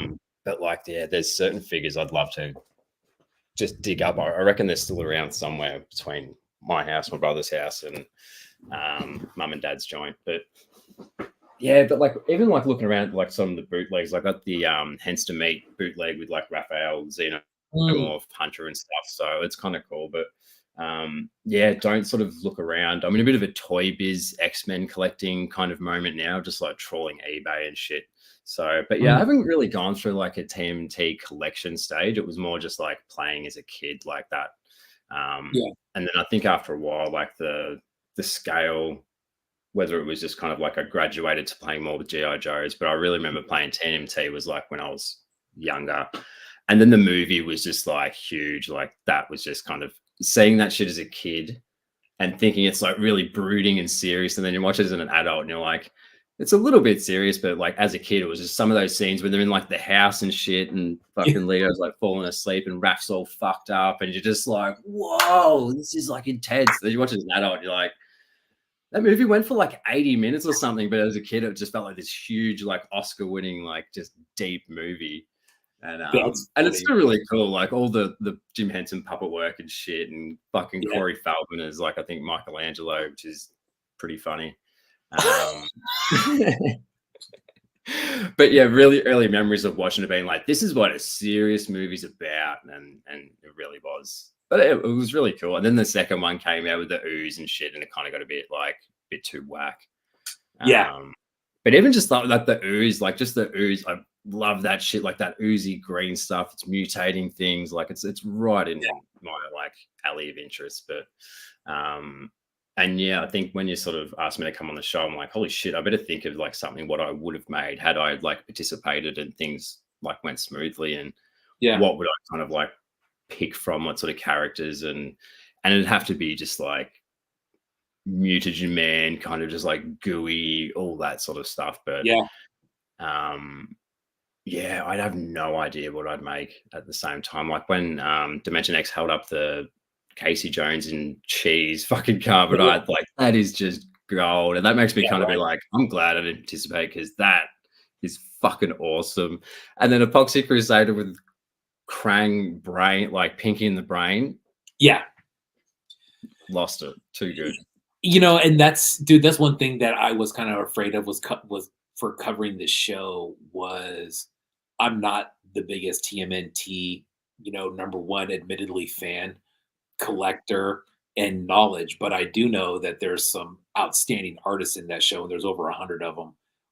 There's a lot of people that I would consider friends, on the show and outside of the show. And I really think it would be a tragedy not to cover each one of those pieces, whether you know about them or not. Um, but dude, I have no idea what the point of that. There was a point to that. I have no idea what it was, man.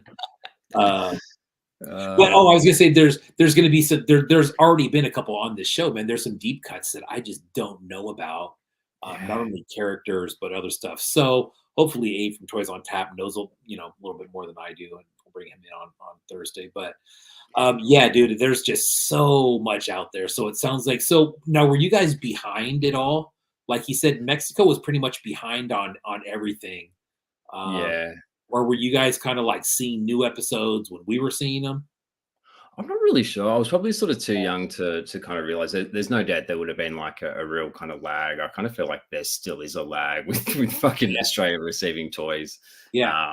But yeah, I'd say we're probably like a year or so behind. But yeah, I was probably too young to kind of have a good idea of the timelines and when the real kind of craze kicked off. And but even like, yeah, a lot of my earliest memories as like a little kid has some sort of like involvement, whether it was a toy or the movie or just voices in the cartoon. Like I hadn't watched the cartoon for so long and stumbled across it at night. And just like when you hear those same voice actors from kids' cartoons and you're just kind of like, and it just hits like a hidden nerve that's just kind of there. And you're like, holy shit, I forgot about that voice. And that voice used to always be around when I'd be playing and that sort of shit. So, but yeah, I reckon there would be a year or two kind of lag between what sort of waves of toys we got and like the TV show and that sort of thing. Yeah. Video games as well. Like I used to work in a video game shop, and Turtles in Time on the Super Nintendo. Turtles in Time? Yeah, Turtles in Time was like, I remember one came in and it had the sticker was ripped. There was no box or anything, but I knew what it was like, how good it was and what it was worth. And I was like, yeah, got to take that. Yeah. And every time people come in just like Turtles in Time, and I was like, nah, sorry, man. Rack off, it's mine.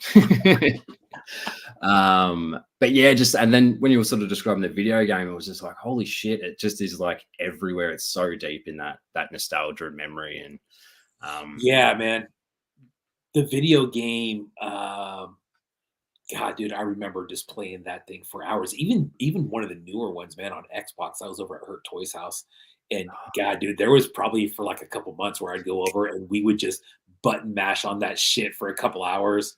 And it was like the remake was the remake, and you could it was like 4-player, and you could just fucking that was good. I actually completely forgot about that. I used to have that on my Xbox. It's a great game. It's a great game.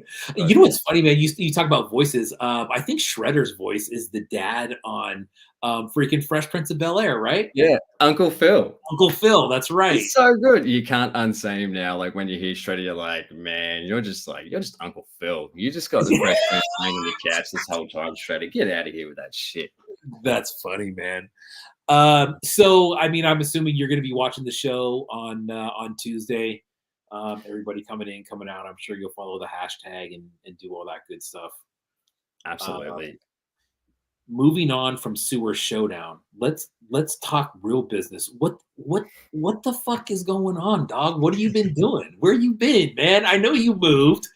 I saw this amazing Patreon, not drop, but the Super 7 characters, and I think that was one of your more recent posts. Those things are freaking phenomenal, dude. What have you been up to, man? I'm glad to see you, dude. Thanks, man. It's good to be on here, and it's good to be. I've been creeping in the background watching the show for most of the weeks, but yeah, just basically stopped everything, shut everything down. So that last post I did on Insta was the last kind of original design that I kind of made, and was the last time I was casting and that sort of thing. And then just kind of saw the opportunity to like shut it down early and have a bit of a break before we had to move, or just kind of so I could just start packing. I had so much stuff. I had so much stuff. I shouldn't say we. And then, yeah, it just kind of stopped. Everything just like stops. And because I would just be doing it for so long, it would always be there was always be a project, a Patreon, a figure to always kind of be making, and then just to have nothing, which was really nice to kind of just sort of take a step back. But then, Sure. yeah, once we'd sort of moved house and space is a bit more limited where we are now. So one of the first things I did in the first couple of weeks was just set up a painting table, because I think I was just starting to get a bit, I didn't have my outlet to kind of just sort of chill and sort of do my own thing. It was like a lot of either unpacking, setting things up in a house, finishing like little painting things around the house. It was very, it was heavy as well. There's also like some family stuff kind of going on. So it's kind of been nice to have a bit more space, but it's also been a bit shit to not have that kind of outlet where you can sort of process some things, or, you know, just have a bit of a distraction with whatever's going on. But man, it was hard watching like Apocalypto a couple of weeks ago. Like that was rough, just sitting there being like, I'm fucking spewing that I can't participate. And I was actually like painting things that I pulled from the store and just wanted to paint up because I wanted to kill some time. And I was like, man, I could have actually got a little drop together. Why didn't I do this? Like, but at the same time, it was so exciting just to kind of not have that, like, yeah, I'm participating in a show. Geez, it would be great if some things sold. But it was cool just to be a viewer and a kind of consumer, I guess, of just sort of watch it. And it was really exciting to kind of not have that other anxiety of like, how's my piece going to be received? You know, I love it, but it'd be cool if other people loved it too. Not that you kind of need that, but it helps. Yeah, definitely, man. And I think that's usually, you know, one of my goals with covering the shows is to honestly, dude, kind of take some of the pressure off of the people who are hosting the show. I mean, Lab Monkey 9, he volunteered to do Apocalyptico 3 with me. And I'm thinking, dude, I mean, you're doing your show before, and then you want to jump on my show for, you know, 2 to 3 hours, whatever it was. Yeah. That's crazy, man. And I think it does a lot when you're able to just sit back and relax and see what's going on. Because if you don't, you know, then you're kind of seeing everything afterwards and hashtags and stuff like that. And I think that's why the wrap-up shows kind of work well, because everybody can kind of say, oh man, that was busy, but we're glad it's over, and, you know, and here it all is. So that's cool, man. So you're taking a break right now. It's so that, I mean, I'm glad to hear you say you're taking a break. That means you are coming back at some point. Yeah, like there's lots of things, like there's a few sort of obstacles in the way, like actual like getting a space, because I've got a 3D printer. I've had a 3D printer for like fucking a year and a half, and it's still sitting in the box. Before we moved, I had PowerPoint installed, like it was all good to go, and then we got the word that we had to move, so I didn't actually get to set it up. So I really want to kind of do it right, and get like a little studio sort of built out the back. And in the meantime, actually, it was only this week that I actually just got into it, which was start 3D sculpting on Nomad, which has been really cool. It's been fun, and just trying to be like really patient with it, not just kind of like force quick. I need to like make a toy quickly. It's just like, I think last time I tried to sculpt a brain, and then the other night was this just tutorials and shit. It's really cool, and it's a really kind of cool space, and it's nice to kind of have a bit of a new starting point, or a new kind of like launch pad. I do have like a bunch of toys that I sort of want to paint up and want to finish, which I will show, just some sort of like repaints. But it's also like, man, if I'm going to kind of start new, I kind of want a bit of a new character, or a new fucking, not style, but definitely do want to come back. But it's like to give a timeline of like, hey, I'm going to have a drop on this date. Just like no idea. But it's also kind of cool to have that flexibility, and even just setting up the painting table, like to actually sort of like paint toys and have like toys around me. So at the old place, I basically painted at a trestle table at the kitchen bench, far away from my collection. So it was cool, but like sitting here, it's awesome to be able to kind of like create your own space, and trying to kind of do that right without having to like pull shit down, move shelves, and just take my time setting up. What do I actually want to display in here as well? Like a lot of Star Wars toys I've packed away, and it's just kind of more reaction figures and bootleg stuff pretty much. So that's kind of been cool as well. But yeah, it's still just a bit of a game of Tetris with a smaller house. You're just kind of like moving boxes to get to other stuff. And, you know, And it's cool when you get on a roll when you can kind of like display things and you move boxes, but then you just kind of get to a point of like, all right, we are actually just fucking out of room and we need to kind of we need to do something. So Isn't that crazy, man? I mean, I think the same thing kind of went for me, and I didn't even move houses. I just moved collection rooms. Yeah. But once you see everything out and then you put it away, there was really a point for me where I put everything away and I was thinking, do I want to set all this back up? You Yeah. know? And it almost feels like you start to lose touch with it a little bit. It's almost like I have to be engrossed in this stuff to really, I don't know, man. It's hard to explain. I think a better way to explain it is when you're around this stuff, it really puts you in the mood to be around this stuff even more. You know what I Yeah. mean? Setting it up Absolutely. and displaying it.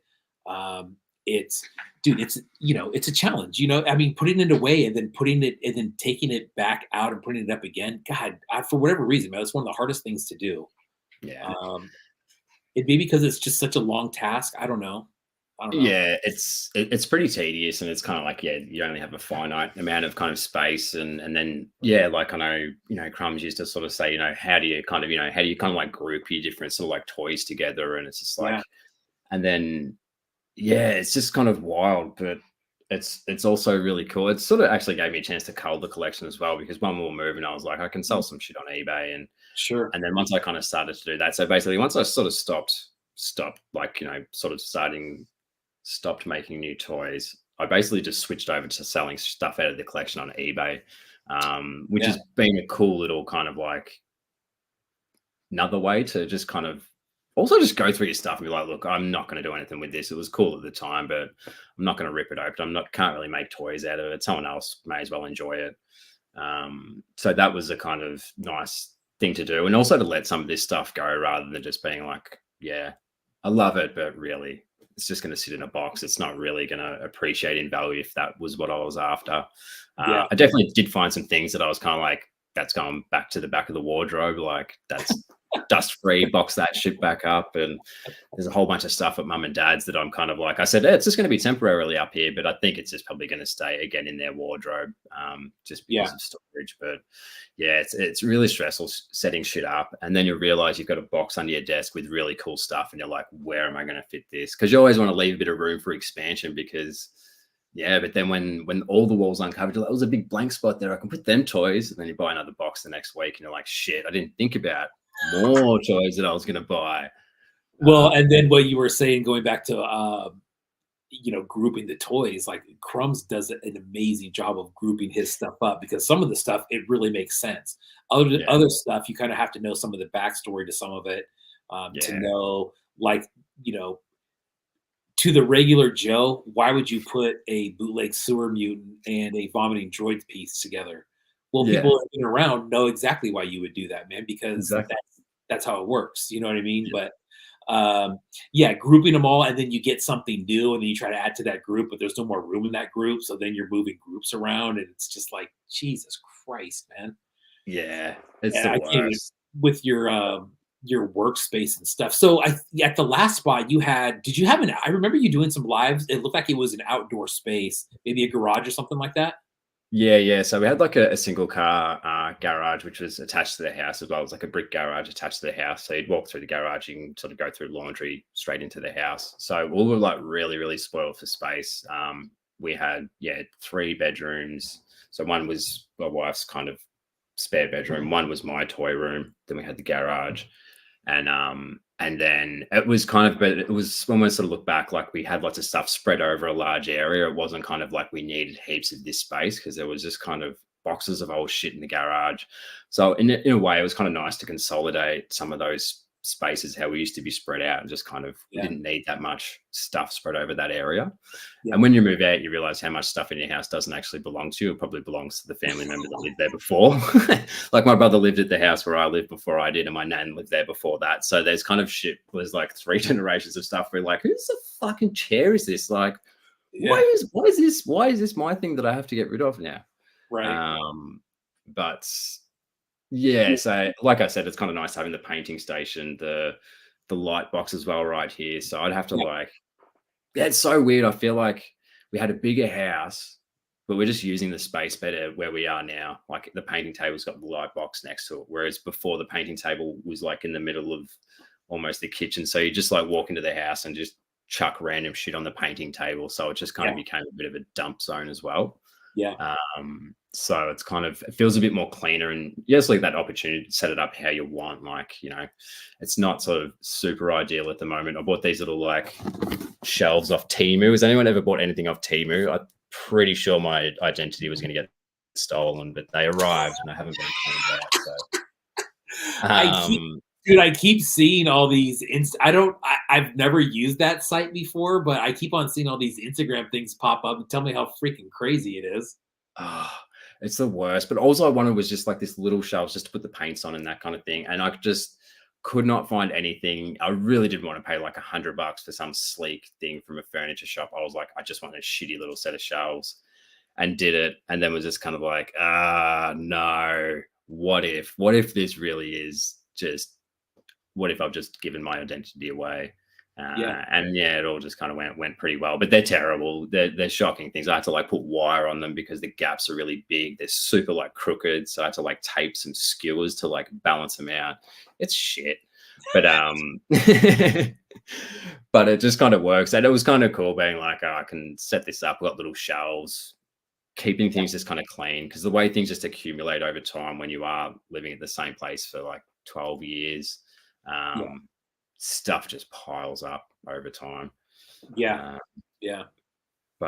yeah, hopefully have like a bit of an outdoor studio kind of thing going on, which will be like insulated, so it can actually be in there in summer and have like aircon.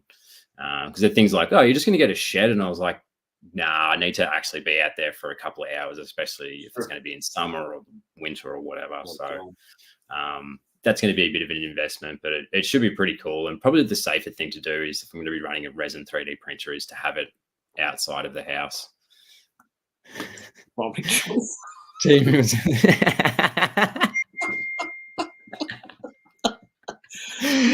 awesome. Oh man.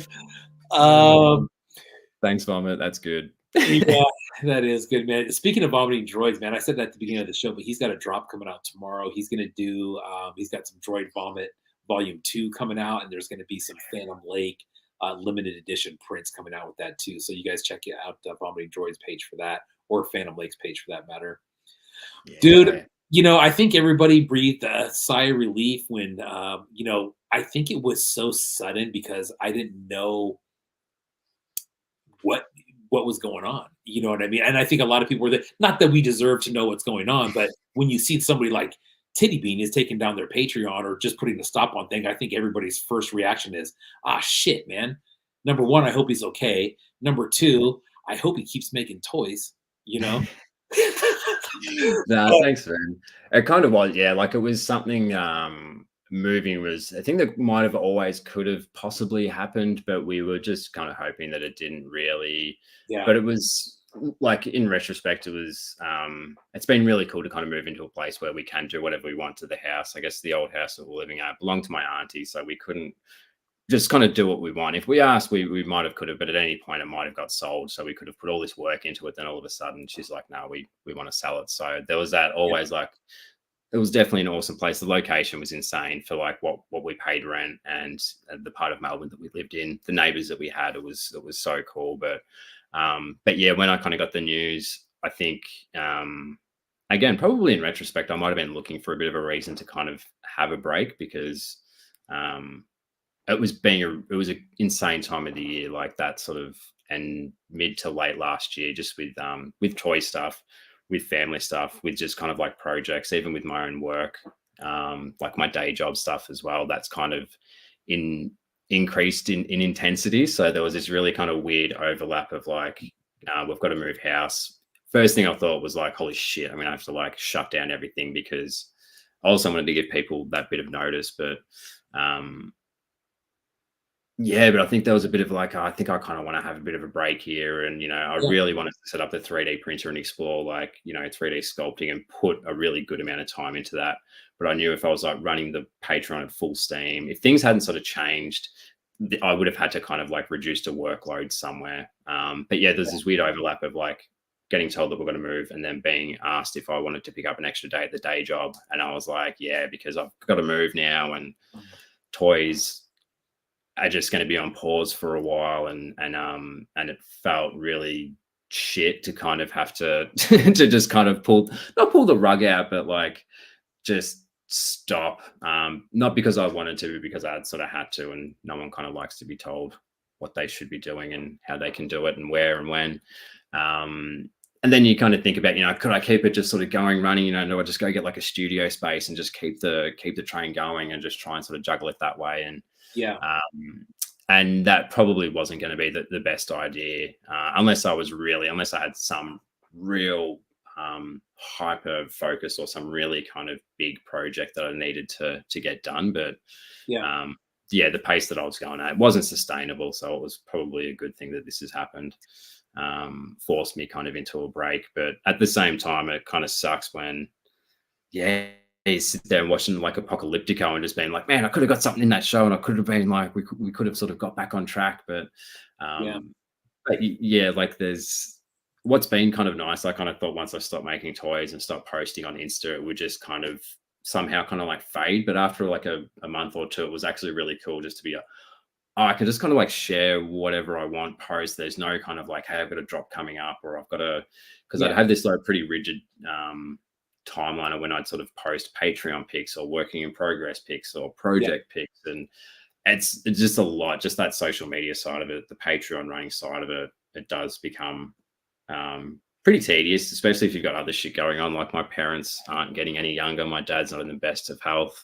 We've got a really unwell family dog. Like there's just shit going on. Wife's family stuff's going on. Like there's just a lot of life happening. So it's kind of to sort of like it's good you were able to. It's good you're able to take that break, man. I mean, you saw an opportunity to take a break, and I think for longevity, I think that's really key. What you noted or what you said was the pace that you go at. And then after a while, man, when you keep that pace up, it starts to feel like an obligation. And then an obligation starts to feel like a job. And, I don't think that anybody wants this to feel like that. It kind of takes the fun out of it. And I think it kind of takes the spirit out of a lot of the pieces. And I think that's when you start getting some pieces that don't really look like they should, because they look like they were rushed a little bit, or maybe the idea wasn't all the way thought through. But I mean, I think it's good, dude. I mean, I'm just some dude talking, right? But it's a marathon and not a sprint, That's it. I'm glad your head's still in it, man. That's awesome. Yeah, it's cool. And it's just nice to kind of to take that sort of pressure off and just kind of like explore Instagram, and just rather than being like keeping track of, when was the last time I posted, or should I post now? It's been a week. I can just kind of be like, whatever. I do want to try and I think with the 3D sculpting stuff, even just a way to kind of get the Patreon, just a little bit of content sort of dripping into there would be kind of cool. But what that sort of content looks like, I'm not really 100% sure on. In my head, I would have loved to have like by this point be setting up like the new space in the backyard, but life throws you curveballs, and you also become just a real lazy prick after you've just moved and stopped making maniacally, and then day job starts to sort of blow up a little bit, and you're just like, man. But it's also nice to kind of have toys being the distraction rather than toys, like you said, starting to feel like the work, or toys being the outlet, not the cause of your stress, but like the actual, sometimes the coping mechanism for your stress, which is how I kind of try and have it. And but man, I do miss like when I have sort of days, like Fridays would often be my day to sort of get up and I'd go straight to the garage, I'd chuck you guys on and just like be grinding shit away, be sanding stuff, be like mixing resin. And it feels so bizarre to have not like poured resin in months, when before that it was like 2 or 3 days is the longest I would go without pouring resin. So well, you get back to it, man. All in due time. Once everything kind of smooths out a little bit. You're still posting, which is cool. There's still a ton of good content on there and on your Patreon. If anybody, are you still able to join the Patreon? I get that thing every month saying that it's on pause. Yeah, the payments are on pause. I think you can still, so you should still be able to join. I haven't sort of checked, but you can join, and what you can do, so it'll charge you for that first month, and then from then on, it'll be free until I reactivate the payments. But Yeah. with that charge for the first month, you get access to the whole Patreon TiddyBean platform of like, hundreds and hundreds of posts. They're not super well organized, but there's heaps of shit on there that didn't appear on Instagram. Lots of work in progress, lots of just photos of how figure ideas kind of came to be, or how certain things were maybe inspired. But you can still definitely join up and sort of dig around in there. Like I said, I'll try and sort of post when things come up, whether that's posting, setting up the new space, or how like 3D sculpting's kind of going. Or I'm pretty terrible at it, but it's pretty cool to kind of mess around. And it's actually really cool to not have to have a whole table set up to actually kind of like sculpt something, to be just doing it on the iPad, and those little things like starting to click. It's really cool. It's just a motherfucker of a thing to try and think of something new to like sculpt. I'm so used to just picking existing pieces and putting them together. Now I'm just sitting there with the iPad being like, what do I draw? What do I make? Like, I want to make an action figure. All right, cool. What's it going to look like? And it is just that, holy shit, I might need to actually do some sketches or something like that, actually plan shit out. Yeah. And the thing that's cool about the 3D sculpting, man, is like, it sounds like a huge beast to tackle, but it can definitely be done. Bootleg Toyco, man, self-taught. Killer Napkins. He's doing the virtual reality, 3D sculpting. That's and that's all self-taught. It's crazy, man. Like, but it's cool. It's definitely a thing. I remember, a couple years ago. I don't know when it first came out, but I think there was some hesitation. But I think the more and more that you see it, kind of the more accepted it is. And it is a skill, man. It is definitely an art on its own. You mentioned Nomad. I know DimensionX. He said that he's got a YouTube channel with some Nomad videos on it, and I think that's his thing. So there's a ton of people getting into it. It's really cool. Like, it's just that I don't know. It's something that I'd always was probably missing from a lot of my pieces, was that like pure, like from the ground up originality of like a purely original kind of figure or design. And something you sort of always chase, but just was so intimidated by the actual process of like 3D sculpting on there, and more like movie, like sort of tutorials to watch. And I think it's also about finding the right tutorial for like you. Like, sometimes people just get that technical shit straight away of like, talking about fucking polygons or meshes and shit. It's like, well, I'm not that type of dude. I'm a real visual kind of thing. So but that's the beauty of YouTube. Like, you were sort of talking about YouTube before, never going away. Like, it has everything, and you sort of dig hard enough or dig deep enough and find the videos, there's everything on there that you want to learn, which is just insane that you don't have to you can just you can sort of self-teach, and you watch these videos, and it's wild. Once the things start to click, it's really addictive. I was talking to Nim Studios, I think, the other day, or we were just sort of messaging, and he's like, it's really addictive. And that's what I kind of got last night. It was like just midnight, just still going. I was like, I can do this bit, and it's beautiful. It's so much fun. Man. He's messing with that one dude, DA Potts. I don't know if you've seen that dude, man, but I'd like to talk to that guy. That guy has some sick characters, including that Agent Jupiter that he sculpted for Jacob in studios. But dude, that dude is talented, man. That dude has some really, really cool shit. He's got rad shit. He's just got I think he sent a new one recently, and like the whole box for Agent Jupiter, and it's just wild, really cool. So good point, man. That box for Agent Jupiter was sick too, man. Really good graphics on there, really good layout. Anything else you want to get out there, man, before I boot you? I'm going to take a look at I got 1, 2, 3, 4, 5, 6. I got 8 Healy figures to throw at people's face here in a minute. Shit. That's so good.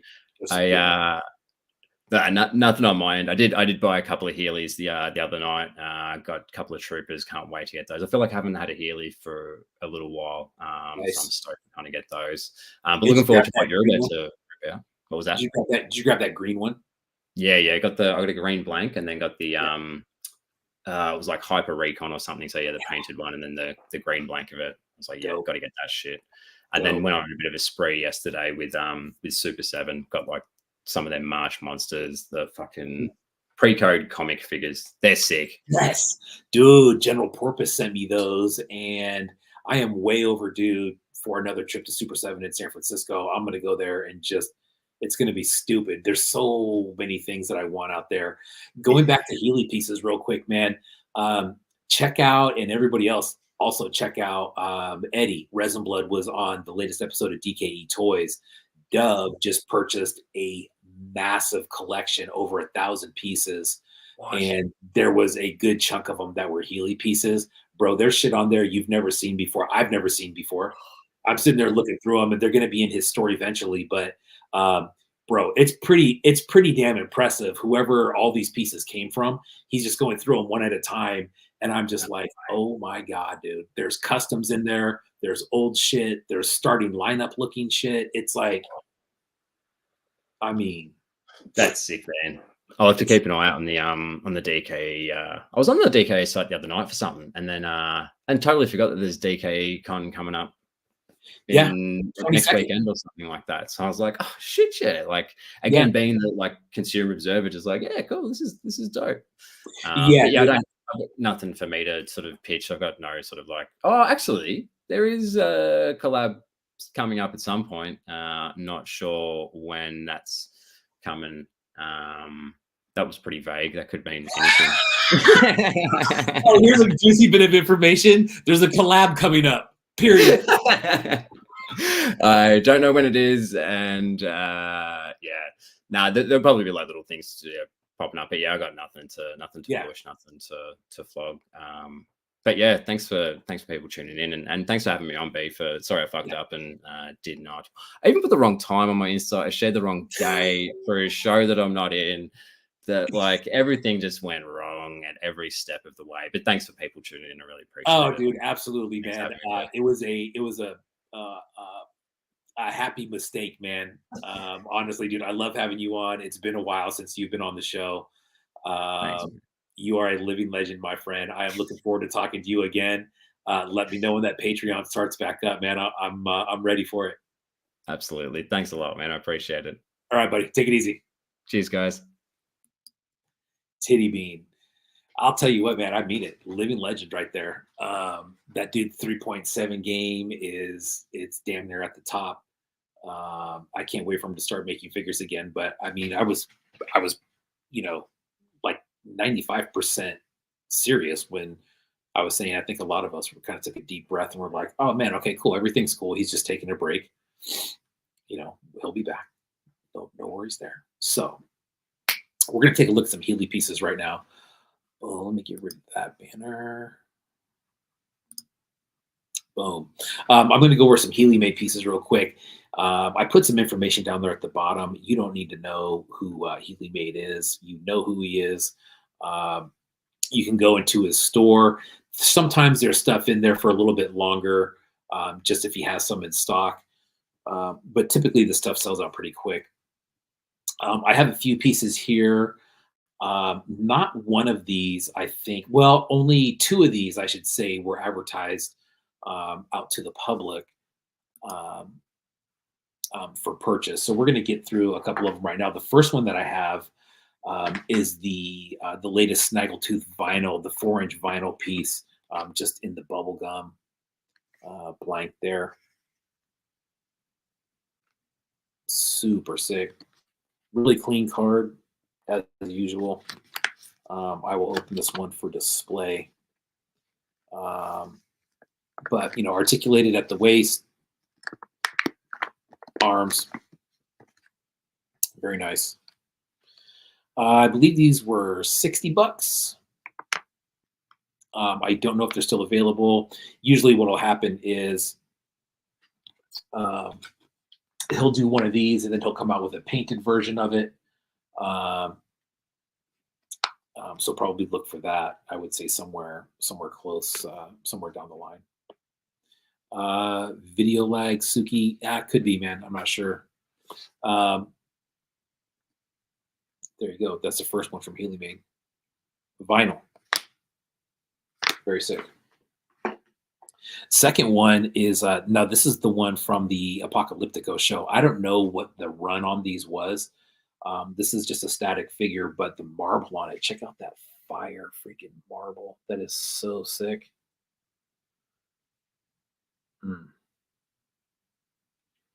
Really nice paint work as usual.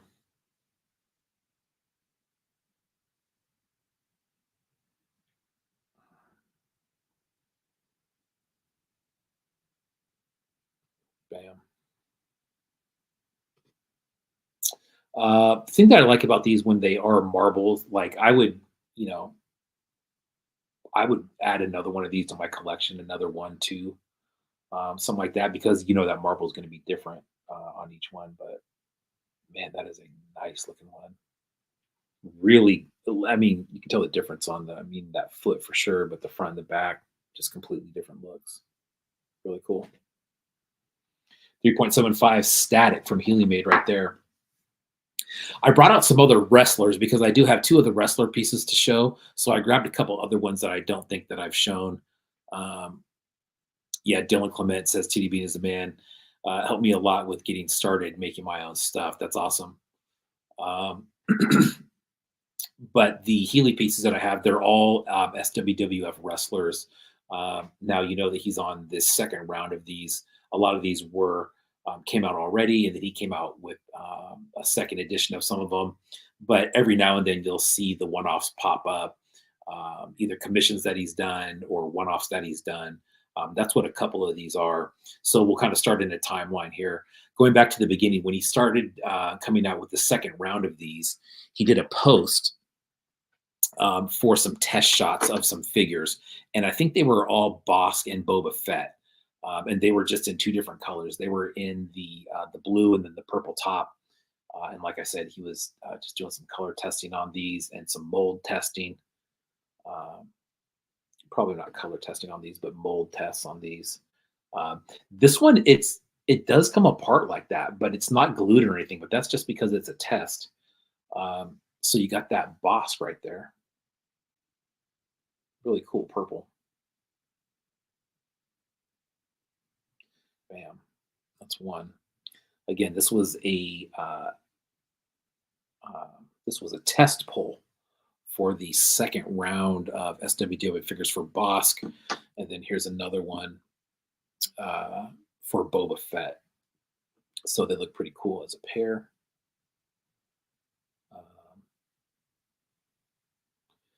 But yeah, the wrestlers in the 3.75, Sam's Reptile Shack. By the way, if you're not following Sam's Reptile Shack, what are you doing? Really cool posts. But yeah, the SWWF and 3.75, super, super cool, man. I am so addicted to those. I was way late to the game on that first round of them. And so I've had to go back and try to score some of those. But the new ones, yeah, that's a must buy every time.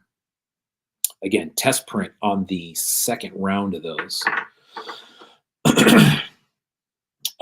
Next, you probably saw these. You can go back in his thread and check these out. These were posted not too long ago, but this is now I don't have any tag teams from the SWWF besides this though.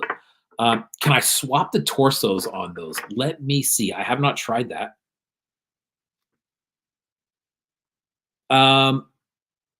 No, I can't, and I'll show you why. So if you go Bosk legs and Boba Fett top, no worky. So yeah, can't do that. So this one was a tag team that he posted recently, and it's a Snaggletooth tag team on there. Those are so freaking good. I love the blue and red and yellow. Blue and red together. I love that on a figure. But the tag team, super cool. Really, really crisp paint on there. Boom.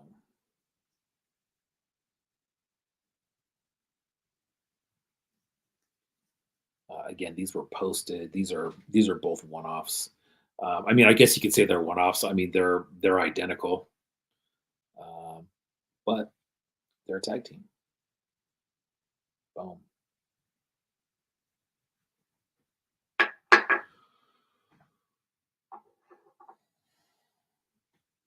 Next one up is this guy. Now, this was another. This was actually a color test on the latest Bosk figure, is what this was. So he had made maybe 4 or 5 of these in different shades. And the color combos, man, were just really, really good on all of them. I selected this guy here. Really cool on the eyes, though, those yellow eyes.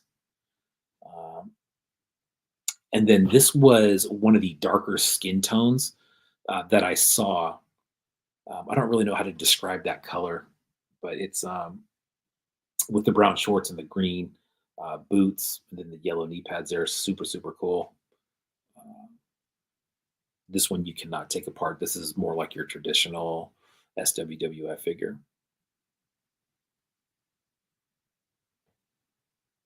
Bam. Yeah, it's a good one, man. It's that stance. I really love the stance on these two. I think that's one thing that really kind of caught my eye with these figures is, not only that they're wrestling figures, but they're the stance on a lot of them are really, really cool. Bam. So there's that one. Last one that I have is this guy. Now, you've seen this one in a couple different versions before. You've never seen this one because he only made one and he never posted it.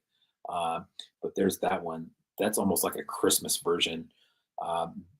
This one, you've seen the other one, not with that head. This is no, there is another one with that head. I actually have if you look right here, this is that same figure in like a bluish with some yellow knee pads. But that one right there. Man, folklore, I don't know. I don't know, man. You could be right. I don't know about that. I'll find out for you. But yeah, so this piece right here, this was a one-off that I snagged up. Yeah, how the Grinch wrestled Christmas. But this one has been out in a couple different versions with a different head. There was the ghost version, which is like a almost like this color, like that color blue.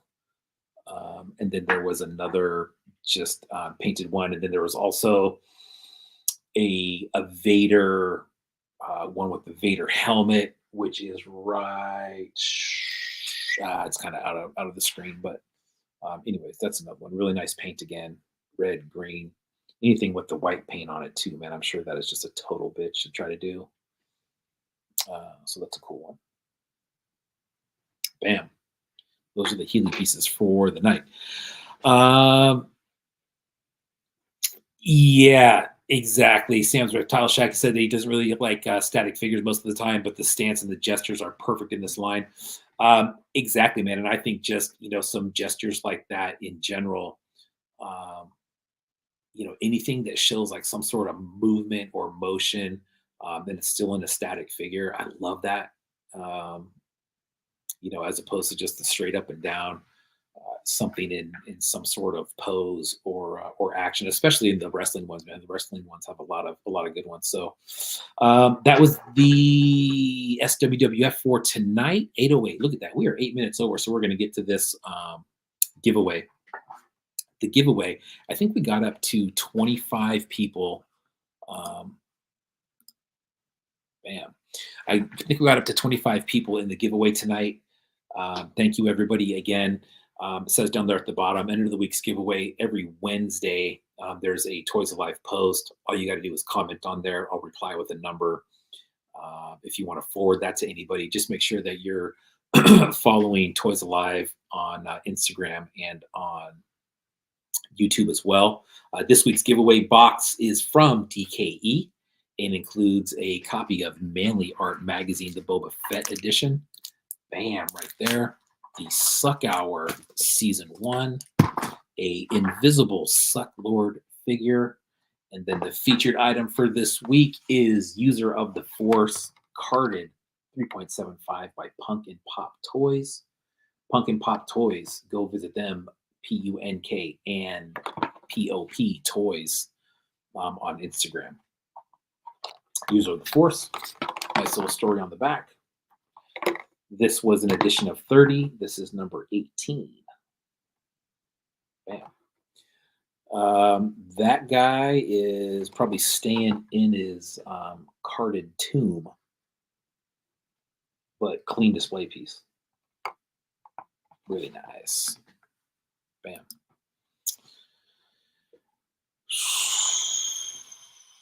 Was Cobra Commander Wrestler a Healy-made kit bash of his own figures? Is Cobra Commander Wrestler a Healy-made kit bash of his own figures? This one, yeah, I mean, I guess you could say that. I mean, that looks like the helmet from, the head's actually a little bit different, man. I think it is. I was going to say that's the alternate Raider head, but it might be a little bit different. I'm not sure. All right. Also, you get the DKE sticker. You get the Toys Alive stickers. All that good stuff. I got some Dark Rainbow stickers, General Porpoise stickers, Ocular Rhombus stickers. Those will be going out in the giveaway tonight. So let's get to the spin.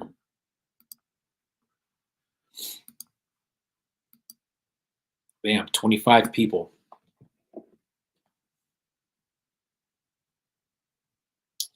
25 people spinning. Let's see who. Let me get to the post real quick. All right, good luck, everybody. This is for the DKE box. Featuring a pumpkin pop.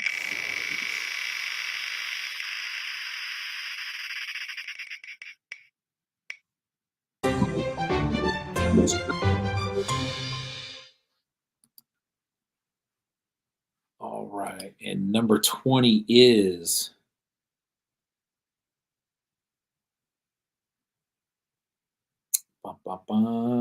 number 20 is, oh my God, dude, are you kidding me? Lynn's the Rat Boy again. You know what? Lynn said that if his number got called, then to pay it forward. So that's what we are going to do. We are going to spin the wheel again. Lynn's the Rat Boy, man. And how random is that he wins? Because it's a new number every week. So it's not like the wheel knows who Lynn's the Rat Boy is. But we will spin again. And thank you to Lynn's for paying that one forward. Let's see. Let's spin this one again. All right. Here we go. Good luck, everybody.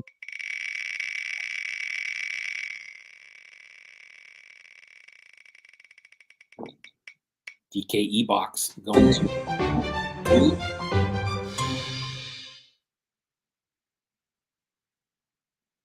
23. Squatch Breath.